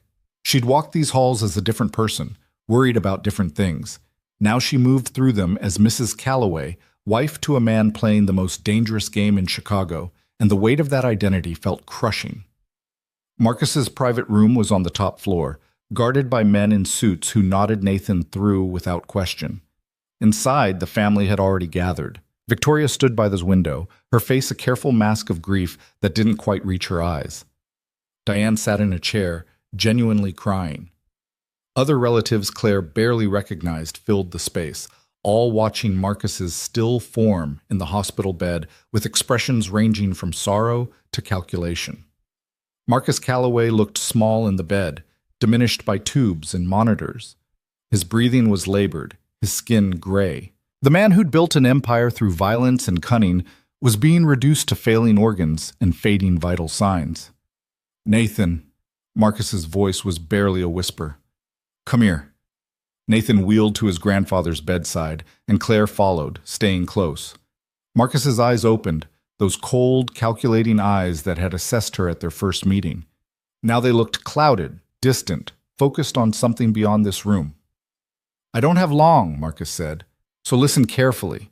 Everything I built, everything this family is, it's yours now, Nathan. The business, the territory, the legacy, all of it. Grandfather, you need to rest. I need to die, and we both know it. Marcus's hand found Nathan's, gripping with what little strength remained. But before I do, I need you to promise me something. This family has survived for 3 generations because we adapted. We changed with the times. Keep doing that. Don't let us become dinosaurs. I promise. And your wife. Marcus's gaze shifted to Claire. Keep her close. She's smarter than she looks, and you'll need that. Trust her, Nathan. Trust is rare in our world, but when you find it, hold on to it. Claire felt tears burning in her eyes. Marcus was a monster by any objective measure, but in this moment he was also a dying old man trying to protect the grandson he loved. I will, Nathan said, his voice rough with emotion. Marcus's eyes drifted closed. Victoria's going to fight you. She's been planning this for years. Don't underestimate her. And don't hesitate when the time comes. Mercy is for people who can afford it. Those were his last coherent words. Over the next hour, his breathing grew more labored, more irregular. The family gathered closer, a pack of wolves watching their alpha fade. And then, just as dawn broke over Chicago, Marcus Calloway took one final breath and was gone. The silence that followed felt apocalyptic. Victoria was the first to move. She straightened from the window, her expression shifting from grief to something harder, more dangerous. "I'm sorry for your loss," she said to Nathan, the words dripping false sympathy. "Marcus was a great man, but now we need to discuss succession. The family needs stable leadership, and I think we can all agree that requires someone who can—" "Save it," Nathan interrupted, his voice cold as winter. "Marcus named me his successor. You all heard him. The decision is made." "A dying man's rambling isn't a legal transfer of power," Victoria shot back. "We need a formal vote from the family council. That's tradition." "Then call the vote," Nathan said. "Let's settle this now." The family council convened that afternoon in the mansion's great room. 20 members of the extended Calloway family, all the uncles and cousins, and distant relations who had a stake in the empire's future. They sat around a massive table, watching Nathan and Victoria like spectators at a gladiator fight. Diane presided over the meeting, her face still blotchy from crying, but her voice steady. "We're here to determine succession. Marcus named Nathan as his heir, but Victoria has challenged that appointment. We'll hear arguments from both candidates, then vote." Victoria stood first, commanding the room with practiced ease. "I loved my Uncle Marcus, but his final wish, while heartfelt, isn't practical. Our family needs a leader who can physically defend our interests, who can meet with other families as an equal, who can project strength in every interaction. Nathan, for all his intelligence, is limited by his condition. I am not. I can lead us into the future without the liability of perceived weakness." She sat down to scattered nods. Claire felt Nathan tense beside her, felt the weight of Victoria's words landing like blows. Everything she said was calculated to highlight Nathan's supposed disability, to make it the defining factor in the room's decision. "Nathan?" Diane prompted. Nathan wheeled forward, and Claire's heart hammered in her chest. This was it. The moment he could reveal the truth about his recovery, stand up and prove Victoria wrong. But doing so would expose his deception to the entire family, many of whom couldn't be trusted to keep the secret. "My cousin is right about one thing," Nathan said, his voice carrying to every corner of the room. "Our family needs strong leadership, but strength comes in many forms. Victoria offers you the strength of intimidation, of violence, of maintaining the old ways that are slowly destroying us. I offer you something different, the strength of strategy, of adaptation, of building something that will last beyond any of our lifetimes." He paused, letting the words sink in. "In the past month, I've renegotiated our dock contracts to improve worker conditions, which has eliminated union threats and increased productivity by 30%. I've opened negotiations with international partners that will expand our legitimate business interests into markets Victoria hasn't even considered. I've shown the Donnelly family and others that we can evolve, that we can be more than just criminals with expensive suits." "Pretty words," Victoria interjected. "But when the Moretti family comes knocking, when territory disputes turn violent, what then? Will you negotiate them to death from your wheelchair?" "If necessary, yes." Nathan's eyes swept the room. "Because, unlike Victoria, I understand that the future of this family isn't in street wars and body counts. It's in becoming legitimate, powerful in ways that law enforcement can't touch." Marcus understood that. He spent the last 10 years of his life moving our assets into legal enterprises. "I'm going to finish what he started." "By going soft," Victoria sneered. "By giving away power to union workers and acting like we're a charity instead of a criminal organization. By being smart enough to know when violence is necessary and when it's just waste." Nathan's voice hardened. "You want to lead through fear, Victoria? Fine. But fear only works until someone becomes more frightening than you. I'd rather lead through respect, through making this family so valuable to our partners that they have no interest in destroying us." The arguments went back and forth for hours. Claire watched the family members' faces, trying to gauge which way they'd vote. Some were clearly with Victoria, the old guard who valued traditional shows of strength. Others seemed intrigued by Nathan's vision, particularly the younger cousins who'd grown up in a world where criminal empires were being dismantled by RICO prosecutions and federal task forces. Finally, Diane called for the vote. One by one, the family members announced their choice. The count was close, agonizingly close. With one vote remaining, they were tied at 9 each. The final vote belonged to an elderly uncle named Robert, who'd sat silent through the entire proceeding. "Uncle Robert?" Diane prompted. Robert looked between Nathan and Victoria, his weathered face unreadable. "I remember when Marcus first took over this family. He was young, untested, and everyone thought he was too soft to lead. But he proved them wrong by being smarter than anyone expected. I see that same intelligence in Nathan." He paused. "I vote for Nathan Calloway as successor." The room erupted. Victoria surged to her feet, her face twisted with rage. "This is a mistake. All of you will regret this." "The vote is final," Diane said firmly. "Nathan Calloway is now head of the family. Victoria, you will respect that decision." "Like hell I will." Victoria's hand moved to her purse, and Claire saw Nathan tense, saw his hand slide beneath his jacket where she knew he kept a gun. For a heartbeat, violence hung in the air between them, electric and inevitable. Then Victoria smiled, cold and poisonous. "Fine, you want to lead? Lead. But when you fail, and you will fail, don't come crying to me for help." She swept out of the room, taking several family members with her. The ones who remained looked uncertain, caught between tradition and change. Nathan addressed them directly. "I know some of you have doubts. That's fine. I'm going to prove myself worthy of Marcus's faith, but I need your cooperation. If anyone has issues with my leadership, bring them to me directly. I'd rather have honest opposition than hidden betrayal." The meeting dissolved after that, family members filtering out in small groups, whispering among themselves. Claire stayed at Nathan's side, feeling the weight of what had just happened. He'd won, but barely, and Victoria's threat still echoed in the air. "Are you all right?" Claire asked once they were alone. "No." Nathan's hands were shaking on the wheelchair arms.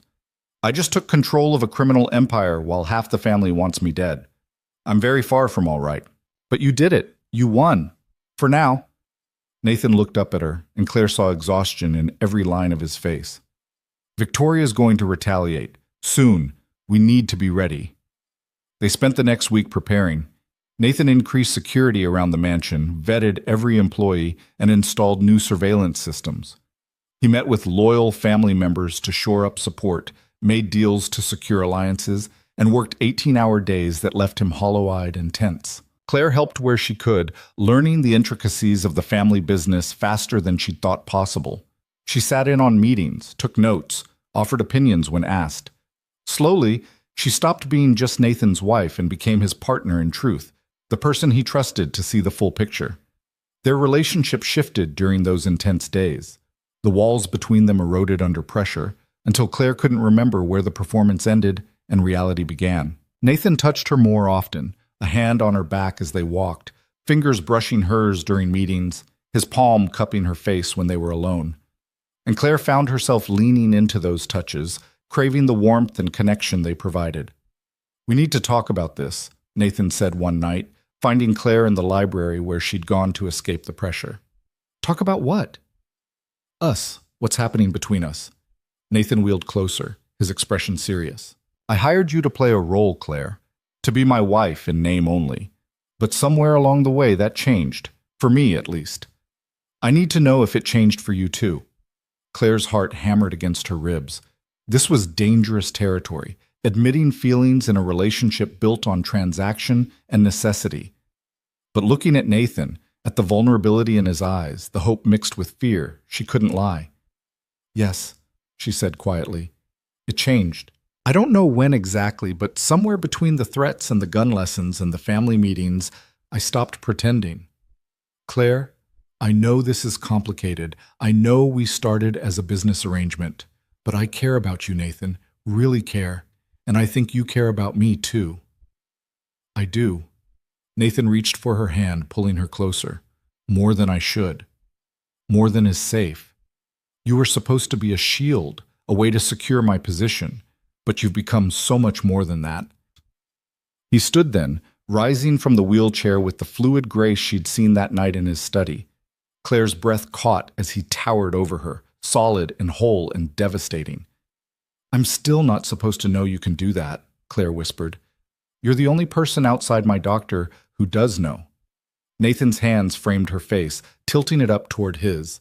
"You're the only person I trust with the truth, all of it." When he kissed her, it felt like falling and flying simultaneously. Claire melted into him, her hands fisting in his shirt, her body pressed against his. The kiss was hungry, desperate, full of weeks of denied attraction and growing feelings neither of them had wanted to acknowledge.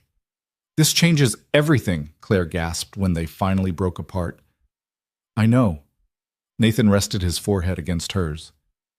"We can't tell anyone. Can't let them see this is real. Because if Victoria finds out I actually care about you, if she knows hurting you would destroy me, she'll use that against us. So we hide it. Keep pretending it's just an arrangement. Can you do that? Lie about this?" Claire thought about Thomas, about the life Nathan had given her brother, about the danger they were both in because of Victoria's ambition. "I can do whatever I have to do to keep us both alive." Nathan kissed her again, softer this time, and Claire felt something shift in her chest. She was in love with him, completely, irrevocably in love with a man who'd threatened her into marriage and then somehow become the person she trusted most in the world. "We should get back," Nathan said reluctantly. "People will notice if we're both missing." He returned to his wheelchair, the transformation seamless, and they made their way back to the main house. But everything felt different now. The weight of Nathan's hand on hers, the heat in his eyes when he looked at her. It was all real, all dangerous, all impossible to take back. The next morning brought news that made Nathan's face go white. One of their warehouses had burned to the ground overnight. Arson, clearly, and a message from Victoria that she wasn't done fighting. "She's escalating," Nathan said, staring at the photos of the destroyed building. "Testing my response. If I do nothing, I look weak. If I retaliate with force, I prove Victoria's point about needing violent leadership."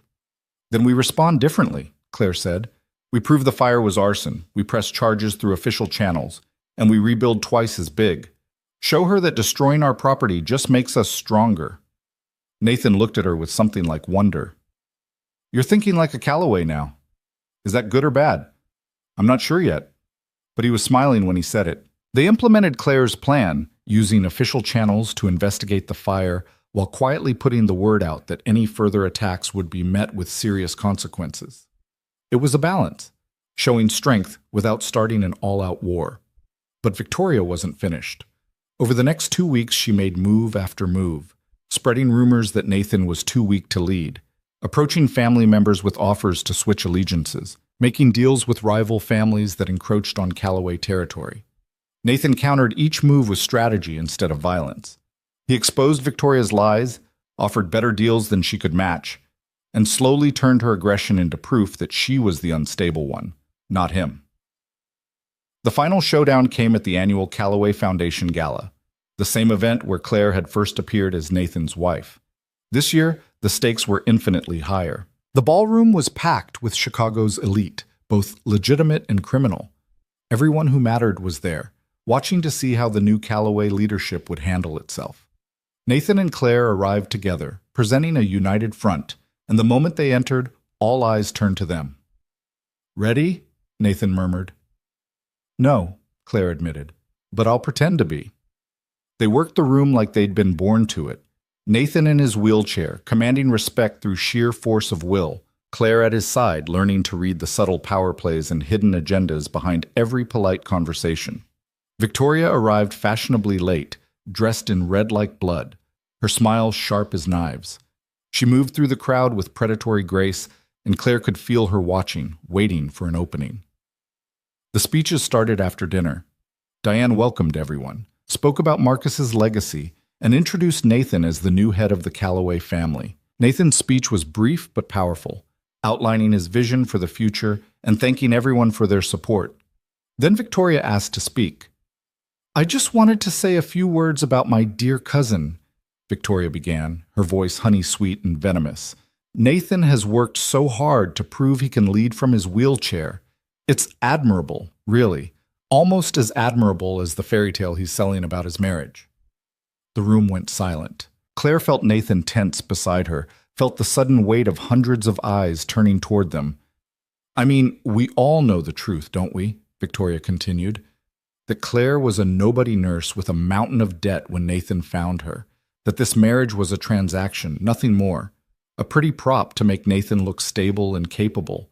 But how long can a marriage built on lies really last? Victoria, Diane started, but Victoria cut her off. No, I think people deserve to know what kind of leader Nathan really is. The kind who buys wives, who lies about his condition, who pretends to be something he's not. Claire's blood ran cold. Did Victoria know about Nathan's recovery? Was she about to expose everything?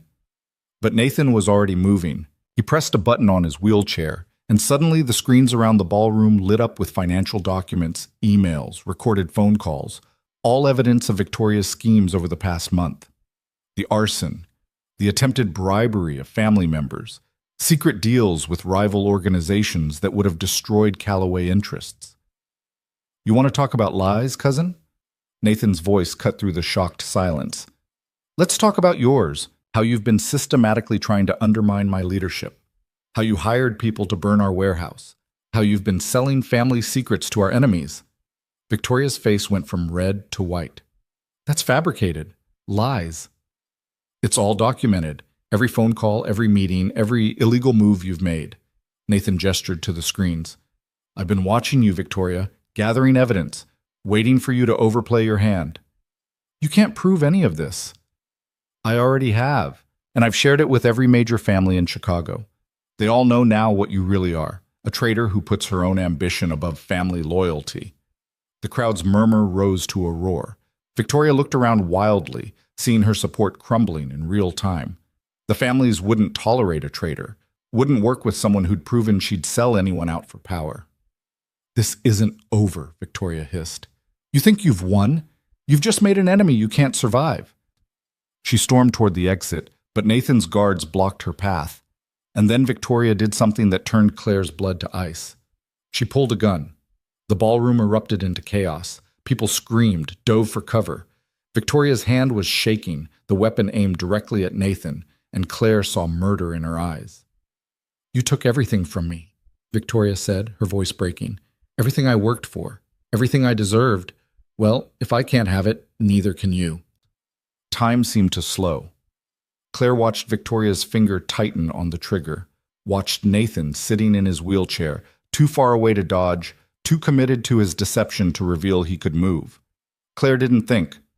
She threw herself in front of Nathan just as the gun went off.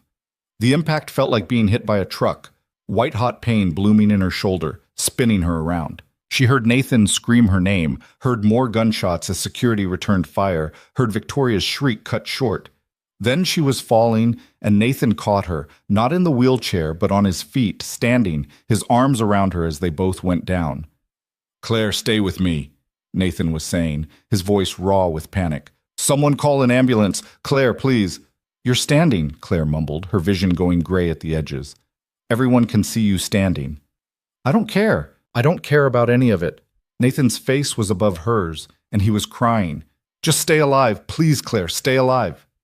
The ballroom spun. Claire saw Victoria's body on the floor, security surrounding it. Saw the crowd staring at Nathan, at the miracle of him standing after 2 years in a wheelchair. Saw the shock and confusion and realization spreading through the room. "Nathan," Claire whispered, "your secret doesn't matter. Nothing matters except you." He pressed his hand against her shoulder, trying to stop the bleeding. "You saved my life. You jumped in front of a bullet for me." "Of course I did." Claire's eyes were closing despite her efforts to keep them open. "I love you, you idiot. I love you too, so much. Just hold on." The world went dark, but the last thing Claire felt was Nathan's arms around her, solid and strong and refusing to let go. Claire woke to the smell of antiseptic and the steady beep of monitors. For a disoriented moment, she thought she was back at St. Catherine's, back in her old life before Nathan Callaway had turned everything upside down. Then pain bloomed in her shoulder, sharp and insistent, and memory came flooding back. The gala, Victoria's gun, Nathan standing, the bullet meant for him tearing through her instead. "You're awake." Nathan's voice, rough from exhaustion, pulled her eyes open. He sat beside her hospital bed, still in his tuxedo from the gala, the jacket discarded and his shirt stained with her blood. His hand gripped hers like he was afraid she'd disappear if he let go. How long? Claire's throat felt like sandpaper. 36 hours. You've been in and out, but the doctor said you'd be fine. The bullet went through clean, missed everything vital. Nathan's free hand came up to her face, trembling as it traced her cheekbone. You could have died, Claire. You threw yourself in front of a bullet for me. You would have done the same. That's different. I'm used to this life, this violence. You shouldn't have to... His voice cracked. You shouldn't have to take bullets meant for me. Claire's gaze moved past him, taking in the private hospital room that was probably costing a fortune. Victoria? Dead. Security shot her when she refused to drop the weapon. Nathan's expression was complicated. Grief and relief and something darker twisted together. She was my cousin. I grew up with her. And in the end, I had to watch her die because she couldn't let go of something that was never hers to begin with. I'm sorry. Don't be. She made her choices. Nathan leaned closer, his forehead nearly touching hers. The whole ballroom saw me stand, Claire. Saw me catch you when you fell. The secret's out. Everyone knows I've been lying about the paralysis. What happened after? Claire tried to sit up and immediately regretted it as pain lanced through her shoulder. Nathan's hand steadied her, adjusting the pillows with gentle care. Chaos at first. Then Diane stepped in and explained everything, the accident, the assassination attempt, my recovery, why I kept it secret. By the time the police arrived to take statements, the narrative was already set. I wasn't a fraud. I was a survivor who'd used strategy to protect himself while he healed. And the families, did they accept that? Nathan's smile was sharp. They didn't have much choice. I had evidence of Victoria's treachery displayed on every screen in the ballroom. She'd been actively working against Calloway interests, making deals with our enemies, trying to start a war that would have destroyed us all. Compared to that, my deception about walking looked like brilliant tactical planning. So you won. We won. Nathan's thumb traced circles on her palm, the gesture achingly familiar now. You were right there beside me every step of the way. Hell, you took a bullet for me. The families respect that kind of loyalty. Several of them have already reached out to reaffirm their support. A nurse came in then, checking Claire's vitals and adjusting her pain medication. She smiled at Nathan with the kind of familiarity that suggested he'd been a permanent fixture in this room for the past day and a half. You should get some rest too, Mr. Calloway, the nurse said gently. Your wife needs to sleep and you look like you haven't closed your eyes since you brought her in. I'm fine, Nathan said automatically. You're not. Claire squeezed his hand. Go home, shower, sleep in an actual bed. I'll still be here when you get back. Nathan looked like he wanted to argue, but exhaustion was carved into every line of his face. 2 hours, he finally agreed. I'll be back in 2 hours. 4, Claire countered, and that's non-negotiable. He left reluctantly, and Claire let herself drift in the haze of pain medication. She woke to find Diane sitting in the chair Nathan had vacated, knitting something that looked like it might become a scarf. You're awake, Diane said, setting aside her needles. How are you feeling? Like I got shot. That's because you did. Very dramatically, I might add. The whole ballroom is still talking about it. Diane's expression softened. That was incredibly brave and incredibly stupid, throwing yourself in front of that gun. I didn't really think about it. I just moved. That's what love does. Makes us do impossibly stupid things without hesitation. Diane reached over and patted Claire's hand. I knew from the first time I saw you two together that this was more than the business arrangement Nathan claimed. The way he looked at you, the way you looked at him, that's not something you can fake. Did everyone else know too? Some suspected, but Nathan's very good at hiding what he feels, and you were learning from the best. Diane picked up her knitting again, her needles clicking softly. Victoria knew, though. That's why she targeted you. She understood that hurting you was the fastest way to destroy Nathan. Claire thought about Victoria's rage in those final moments, the desperation that had driven her to pull a gun in front of hundreds of witnesses. She really thought she deserved to lead the family. She did deserve it, in some ways. Victoria was brilliant, ruthless, capable of everything Marcus valued in a leader. But she was also unstable, too willing to burn everything down if she couldn't have control. Nathan understands something Victoria never did, that real power comes from building things, not destroying them. Over the next few days, Claire's room became a parade of visitors. Family members she barely knew stopped by to pay their respects, to thank her for her loyalty to Nathan, to assess whether she was really as devoted as she appeared. Claire played her role perfectly, the loving wife who'd taken a bullet for her husband and watched as skepticism turned to acceptance in their eyes. Thomas came too, escorted by his doctors, and looking simultaneously terrified and amazed to see his sister in a hospital bed. "You got shot," he said, his small hand gripping hers, "like in the movies." "It's not as cool as the movies make it look," Claire assured him. "It actually hurts a lot." "Nathan said you saved his life." Thomas's eyes were wide. "He said you were the bravest person he'd ever met." "Nathan talks too much." But her heart warmed at the thought of Nathan talking to her brother, of the two most important people in her life building a connection. Thomas chatted about his treatment, about how his numbers kept improving, about the new friend he'd made in the children's ward.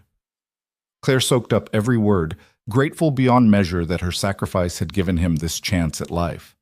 Nathan returned exactly 4 hours after he'd left, showered and changed, but still looking haunted. He sat beside her bed and took her hand without a word, his thumb finding the pulse point at her wrist, like he needed the physical proof that she was alive. "I can't stop seeing it," he said quietly. "You falling, the blood, the way you looked at me right before you passed out." "I'm okay, Nathan. I'm right here." "You shouldn't have to be here. You shouldn't have been in danger at all." His grip tightened. "I brought you into this world, Claire. I threatened you into marrying me, and then I let you get hurt because I was too stubborn to reveal the truth about my recovery sooner. If I'd just stood up, if I'd shown Victoria I wasn't weak, she would have found another way to come at you," Claire interrupted. "Victoria's anger wasn't about your wheelchair. It was about power, about feeling cheated out of something she believed was hers. You could have been an Olympic athlete and she still would have tried to destroy you."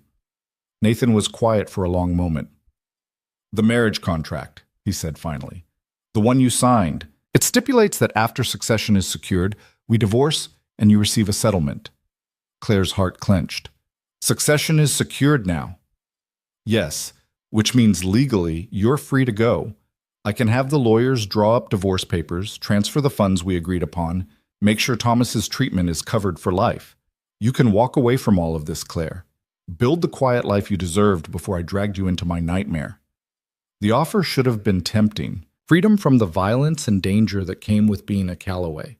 A chance to be just Claire Bennett again, nurse and sister and normal person living a normal life. But looking at Nathan, at the man who'd somehow become her partner, her confidant, her love, Claire knew what her answer would be. "What if I don't want to walk away?" she asked quietly. Nathan's eyes snapped to hers, hope and fear warring in their depths. "Claire, I know what I signed up for initially. I know this started as a transaction, but it's not that anymore, Nathan. It hasn't been for a long time." Claire laced her fingers through his. "I love you. I'm in love with you. And I don't want a divorce. I want this to be real."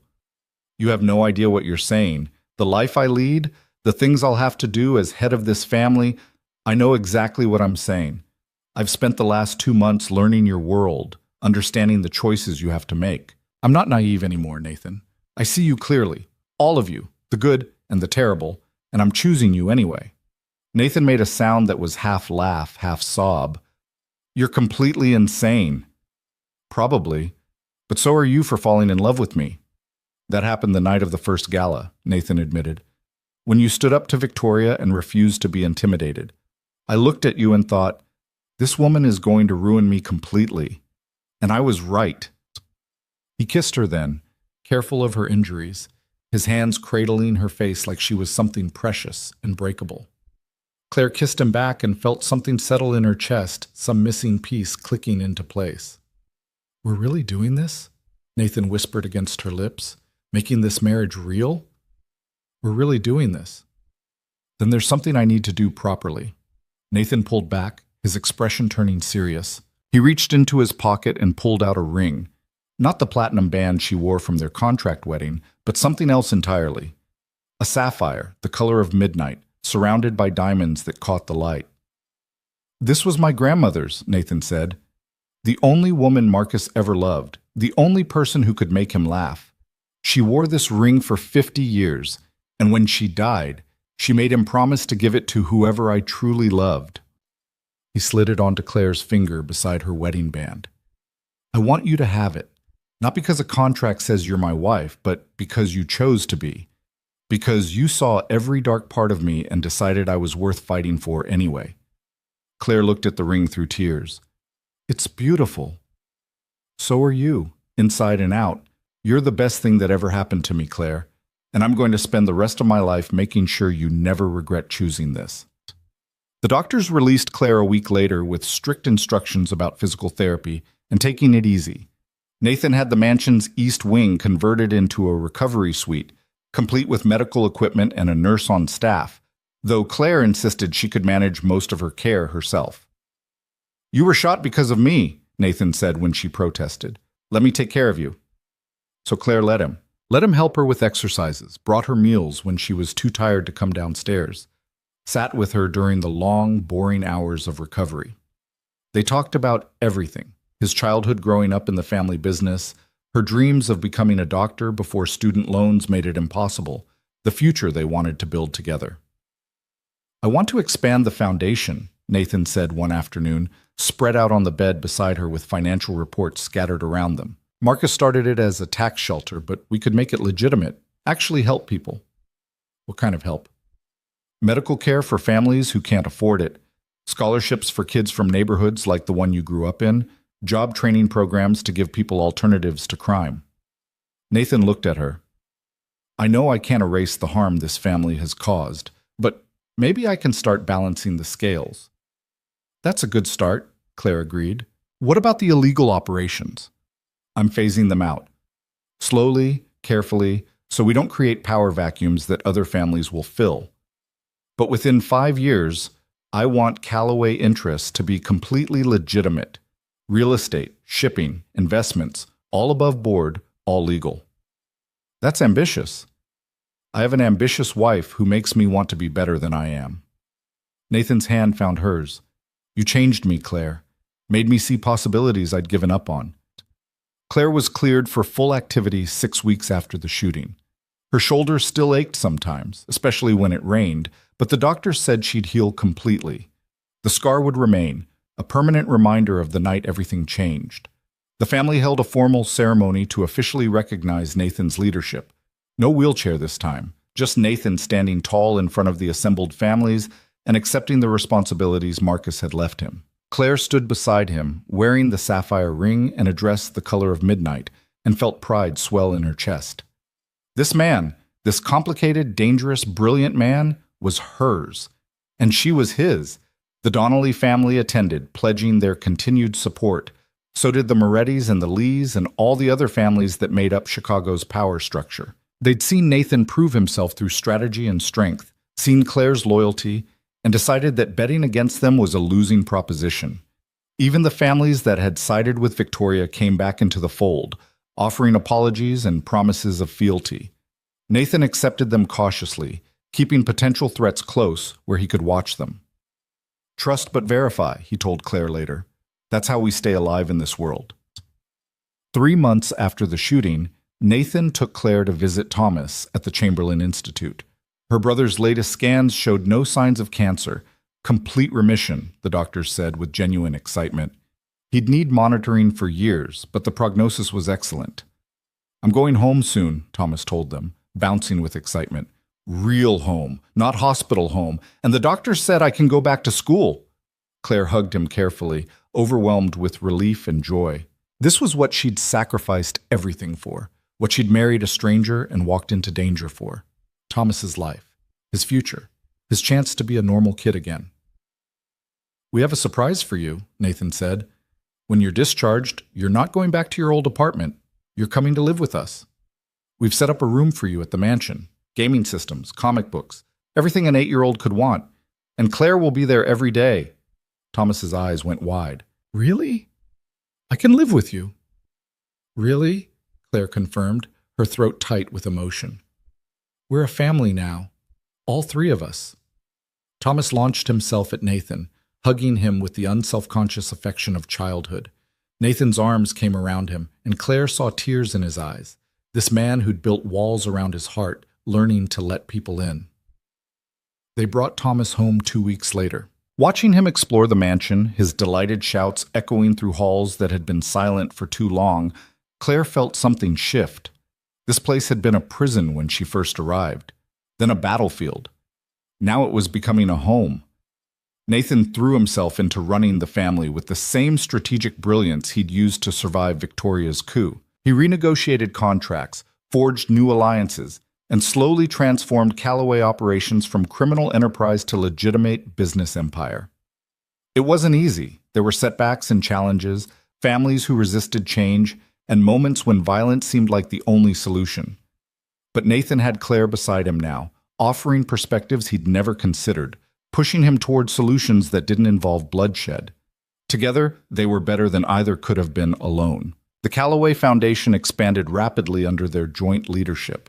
They opened medical clinics in underserved neighborhoods, funded scholarships for promising students, and created job training programs that gave people real alternatives to crime. Claire used her nursing background to advise on medical initiatives, while Nathan used his business acumen to ensure everything was sustainable and effective. "Look at this," Claire said one evening, showing Nathan the latest report. "The clinic in Englewood treated over 500 patients last month. 500 people who wouldn't have had access to healthcare otherwise." "That's because of you," Nathan said, pulling her into his arms. "Your vision, your compassion. I just write the checks." "You do more than that, and you know it." Claire kissed him softly. "We're making a difference, Nathan. Really making a difference." 6 months after Victoria's death, on a crisp spring morning, Nathan gathered the family in the mansion's great room for an announcement. "Thank you all for coming," he said, standing at the head of the table with Claire beside him. "I know these past months have been tumultuous. We've lost people we loved, faced challenges that tested us, and had to adapt to new leadership. But we're stronger now than we've ever been." He pulled out a stack of documents, distributing them around the table. "These are the final contracts transferring our remaining illegal operations to new owners. As of today, Callaway Family Business is 100% legitimate. We're out of the underworld completely." Shocked murmurs ran around the table. Some family members looked relieved, others looked concerned. "This is what Marcus wanted," Nathan continued, "what he spent the last decade working toward. A family business that could survive scrutiny, that could be passed down to future generations without the constant threat of RICO prosecution or gang wars. We've achieved that." "What about the families who won't like us going legitimate?" Uncle Robert asked. "Who'll see it as weakness?" "They can see it however they want," Nathan said calmly. "We're not leaving the city, not giving up our influence. We'll still be a force in Chicago, just a legal one. Anyone who has a problem with that can take it up with our lawyers instead of our soldiers." Claire watched the family absorb this information, saw the moment they decided to trust Nathan's vision. He'd proven himself over and over, and they were finally ready to follow where he led. That night, alone in the bedroom they now shared, Nathan pulled Claire close and breathed in the scent of her hair. "We did it," he murmured. "Got out clean. Built something legitimate." "You did it," Claire corrected. "I just helped. You did more than help. You showed me it was possible, that I could be more than what I was raised to be." Nathan's hand found hers, their fingers intertwining. "I love you, Claire Callaway, more than I thought I was capable of loving anyone. I love you too, even though you threatened me into marriage and turned my life completely upside down." "Best decision I ever made," Nathan said with a smile. "Marrying you." "Second best," Claire countered. "The best decision was choosing to trust me, to let me in, to build something real with me instead of keeping it transactional." They made love that night with the tenderness of people who'd survived hell together and come out stronger. Claire traced the scars on Nathan's back from the accident that had nearly killed him. Nathan kissed the scar on Claire's shoulder where she'd taken a bullet meant for him. Their bodies told the story of their journey, the pain, the sacrifice, the transformation. 1 year after their contract wedding, they held a second ceremony. This one was their choice, their commitment, spoken in front of family and friends who knew the real story. Thomas was the ring bearer, grinning as he carried the pillow down the aisle. Diane cried happy tears. The family, now fully legitimate, fully transformed, celebrated the union of the two people who'd made that transformation possible. I, Nathan Calloway, take you, Claire Bennett, to be my lawfully wedded wife, Nathan said, his voice steady and sure. Not because a contract says so, but because I choose you. Every day for the rest of my life, I choose you. I, Claire Bennett, take you, Nathan Calloway, to be my lawfully wedded husband, Claire replied, tears streaming down her face. I choose you too. The man you are, the man you're becoming, the future we're building together. They kissed as husband and wife, really married this time, bound by love instead of necessity, and the applause was deafening. 2 years later, Claire stood in front of a building in downtown Chicago, watching workers hang a sign, Calloway Medical Center, providing quality health care for all. It's perfect, she said, watching the letters catch the afternoon sun. Nathan's arm came around her waist. It's your dream. You wanted to be a doctor, to help people. This is the next best thing. It's better than being a doctor. This is helping hundreds of people, thousands eventually. Claire leaned into his warmth. Thank you for making it possible. We made it possible together. The medical center opened to overwhelming demand. People came from all over Chicago, drawn by the promise of quality care regardless of their ability to pay. Claire oversaw operations using everything she'd learned as a nurse and everything she'd learned as a Calloway to run the place efficiently and compassionately. Thomas, now 11 and cancer-free, volunteered at the center after school. He brought joy to the pediatric ward, talking to kids going through what he'd survived, giving them hope that life existed beyond hospital walls. I want to be a doctor when I grow up, Thomas told Claire one afternoon.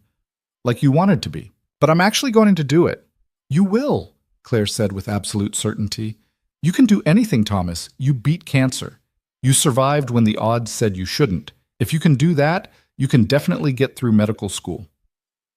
The Calloway empire thrived under Nathan's leadership. The legitimate businesses expanded internationally. The foundation became one of the most respected charitable organizations in Illinois. And Nathan himself transformed from feared criminal heir to respected business leader, the man who'd pulled his family out of darkness and into light. On the 3rd anniversary of their real wedding, Nathan surprised Claire with a trip to the hospital rooftop where Thomas had recovered. They stood at the railing, looking out over Chicago as the sun set and painted everything gold. I've been thinking, Nathan said, pulling a folder from his jacket. That's usually dangerous, Claire teased. I want to formally adopt Thomas. Make him my son legally, not just in practice. Nathan opened the folder, showing her the adoption papers. I know he's your brother, but he's also the closest thing I'll ever have to a child of my own. I want him to be a Calloway, to inherit everything we've built, to know he's loved and wanted and part of this family. Claire's vision blurred with tears. He'd love that. You're already the father figure he never had. Is that a yes? That's a hell yes. Claire threw her arms around Nathan's neck, kissing him with all the love and gratitude she felt. You're a good man, Nathan Calloway. Despite everything, despite where you came from, you're good. I'm trying to be. Every day I'm trying to be worthy of you and Thomas, worthy of the second chance you gave me. They told Thomas that night. He cried happy tears and hugged Nathan so tight Claire thought they might both break. The adoption went through 6 months later, and Thomas Bennett became Thomas Calloway, heir to a business empire built on second chances and redemption. 5 years after the night Claire had walked into the Calloway mansion as a terrified bride, she stood in the same ballroom where Victoria had died. But tonight was different. Tonight was celebration. The annual Calloway Foundation Gala had evolved into Chicago's premier charitable event. The city's elite filled the ballroom, politicians, business leaders, philanthropists, all there to support the foundation's work. The same space that had witnessed violence and death now hosted hope and healing. Nathan stood to give his speech, and Claire watched from her seat with pride swelling in her chest. He'd come so far from the cold, threatening man in the wheelchair. Now he stood tall and confident, speaking about the foundation's achievements with genuine passion. 5 years ago, this family was at a crossroads, Nathan said. We could continue down the path of violence and criminality, or we could choose something different. Thanks to many people in this room, but especially to my wife Claire, we chose different. He gestured for Claire to join him. She rose from her seat, moving to his side, and he took her hand. Claire taught me that real strength isn't about intimidation or violence, Nathan continued. It's about building things that last, helping people who need it, using power to heal instead of harm. Because of her vision and compassion, the Callaway Foundation has provided healthcare to over 50,000 people, funded scholarships for 200 students, and created job opportunities for thousands of families. The applause was thunderous. Claire saw faces of the crowd, people whose lives had been changed by the foundation's work, kids who'd received scholarships, families who'd accessed healthcare they couldn't afford elsewhere. This was legacy. This was what mattered. So tonight, Nathan said, I want to announce our newest initiative. The Thomas Callaway Pediatric Cancer Center, opening next year, will provide cutting-edge treatment to children fighting cancer, regardless of their family's ability to pay. Because every child deserves the chance my son had, the chance to fight, to survive, to thrive. Thomas stood up from his seat, now a confident teenager who'd beaten the odds and was thriving. The crowd gave him a standing ovation, and Claire watched her brother, her son now, legally and in her heart, accept the recognition with grace. After the gala, the family gathered in the mansion's library, the core group who'd survived everything. Nathan and Claire, Thomas, Diane, Uncle Robert, and a few others who'd proven their loyalty. To Marcus, Nathan said, raising his glass, who started this family on the path to legitimacy, even if he didn't live to see it completed. To Marcus, they echoed. And to Claire, Diane added, who saved us all by teaching Nathan how to love. To Claire, the family repeated. Claire felt warmth flood through her. These people, this strange, complicated family, had become hers in ways she never could have imagined. They'd tested her, threatened her, and ultimately accepted her, and she'd helped transform them from criminals into something better. Later, in the quiet of their bedroom, Nathan held Claire close and breathed in the scent of her hair. Do you ever regret it? He asked quietly. That night I forced you to marry me? The life you gave up? Claire thought about the scared, desperate girl she'd been, drowning in debt, watching her brother die, seeing no way out. Then she thought about who she was now, confident, loved, making a real difference in the world. Not for a second, she said honestly. You gave me Thomas's life. You gave me purpose. You gave me love I didn't know I was capable of feeling. Yes, you threatened me into marriage. Yes, it was the worst possible beginning. But Nathan, look what we built from that. Look at the lives we've changed.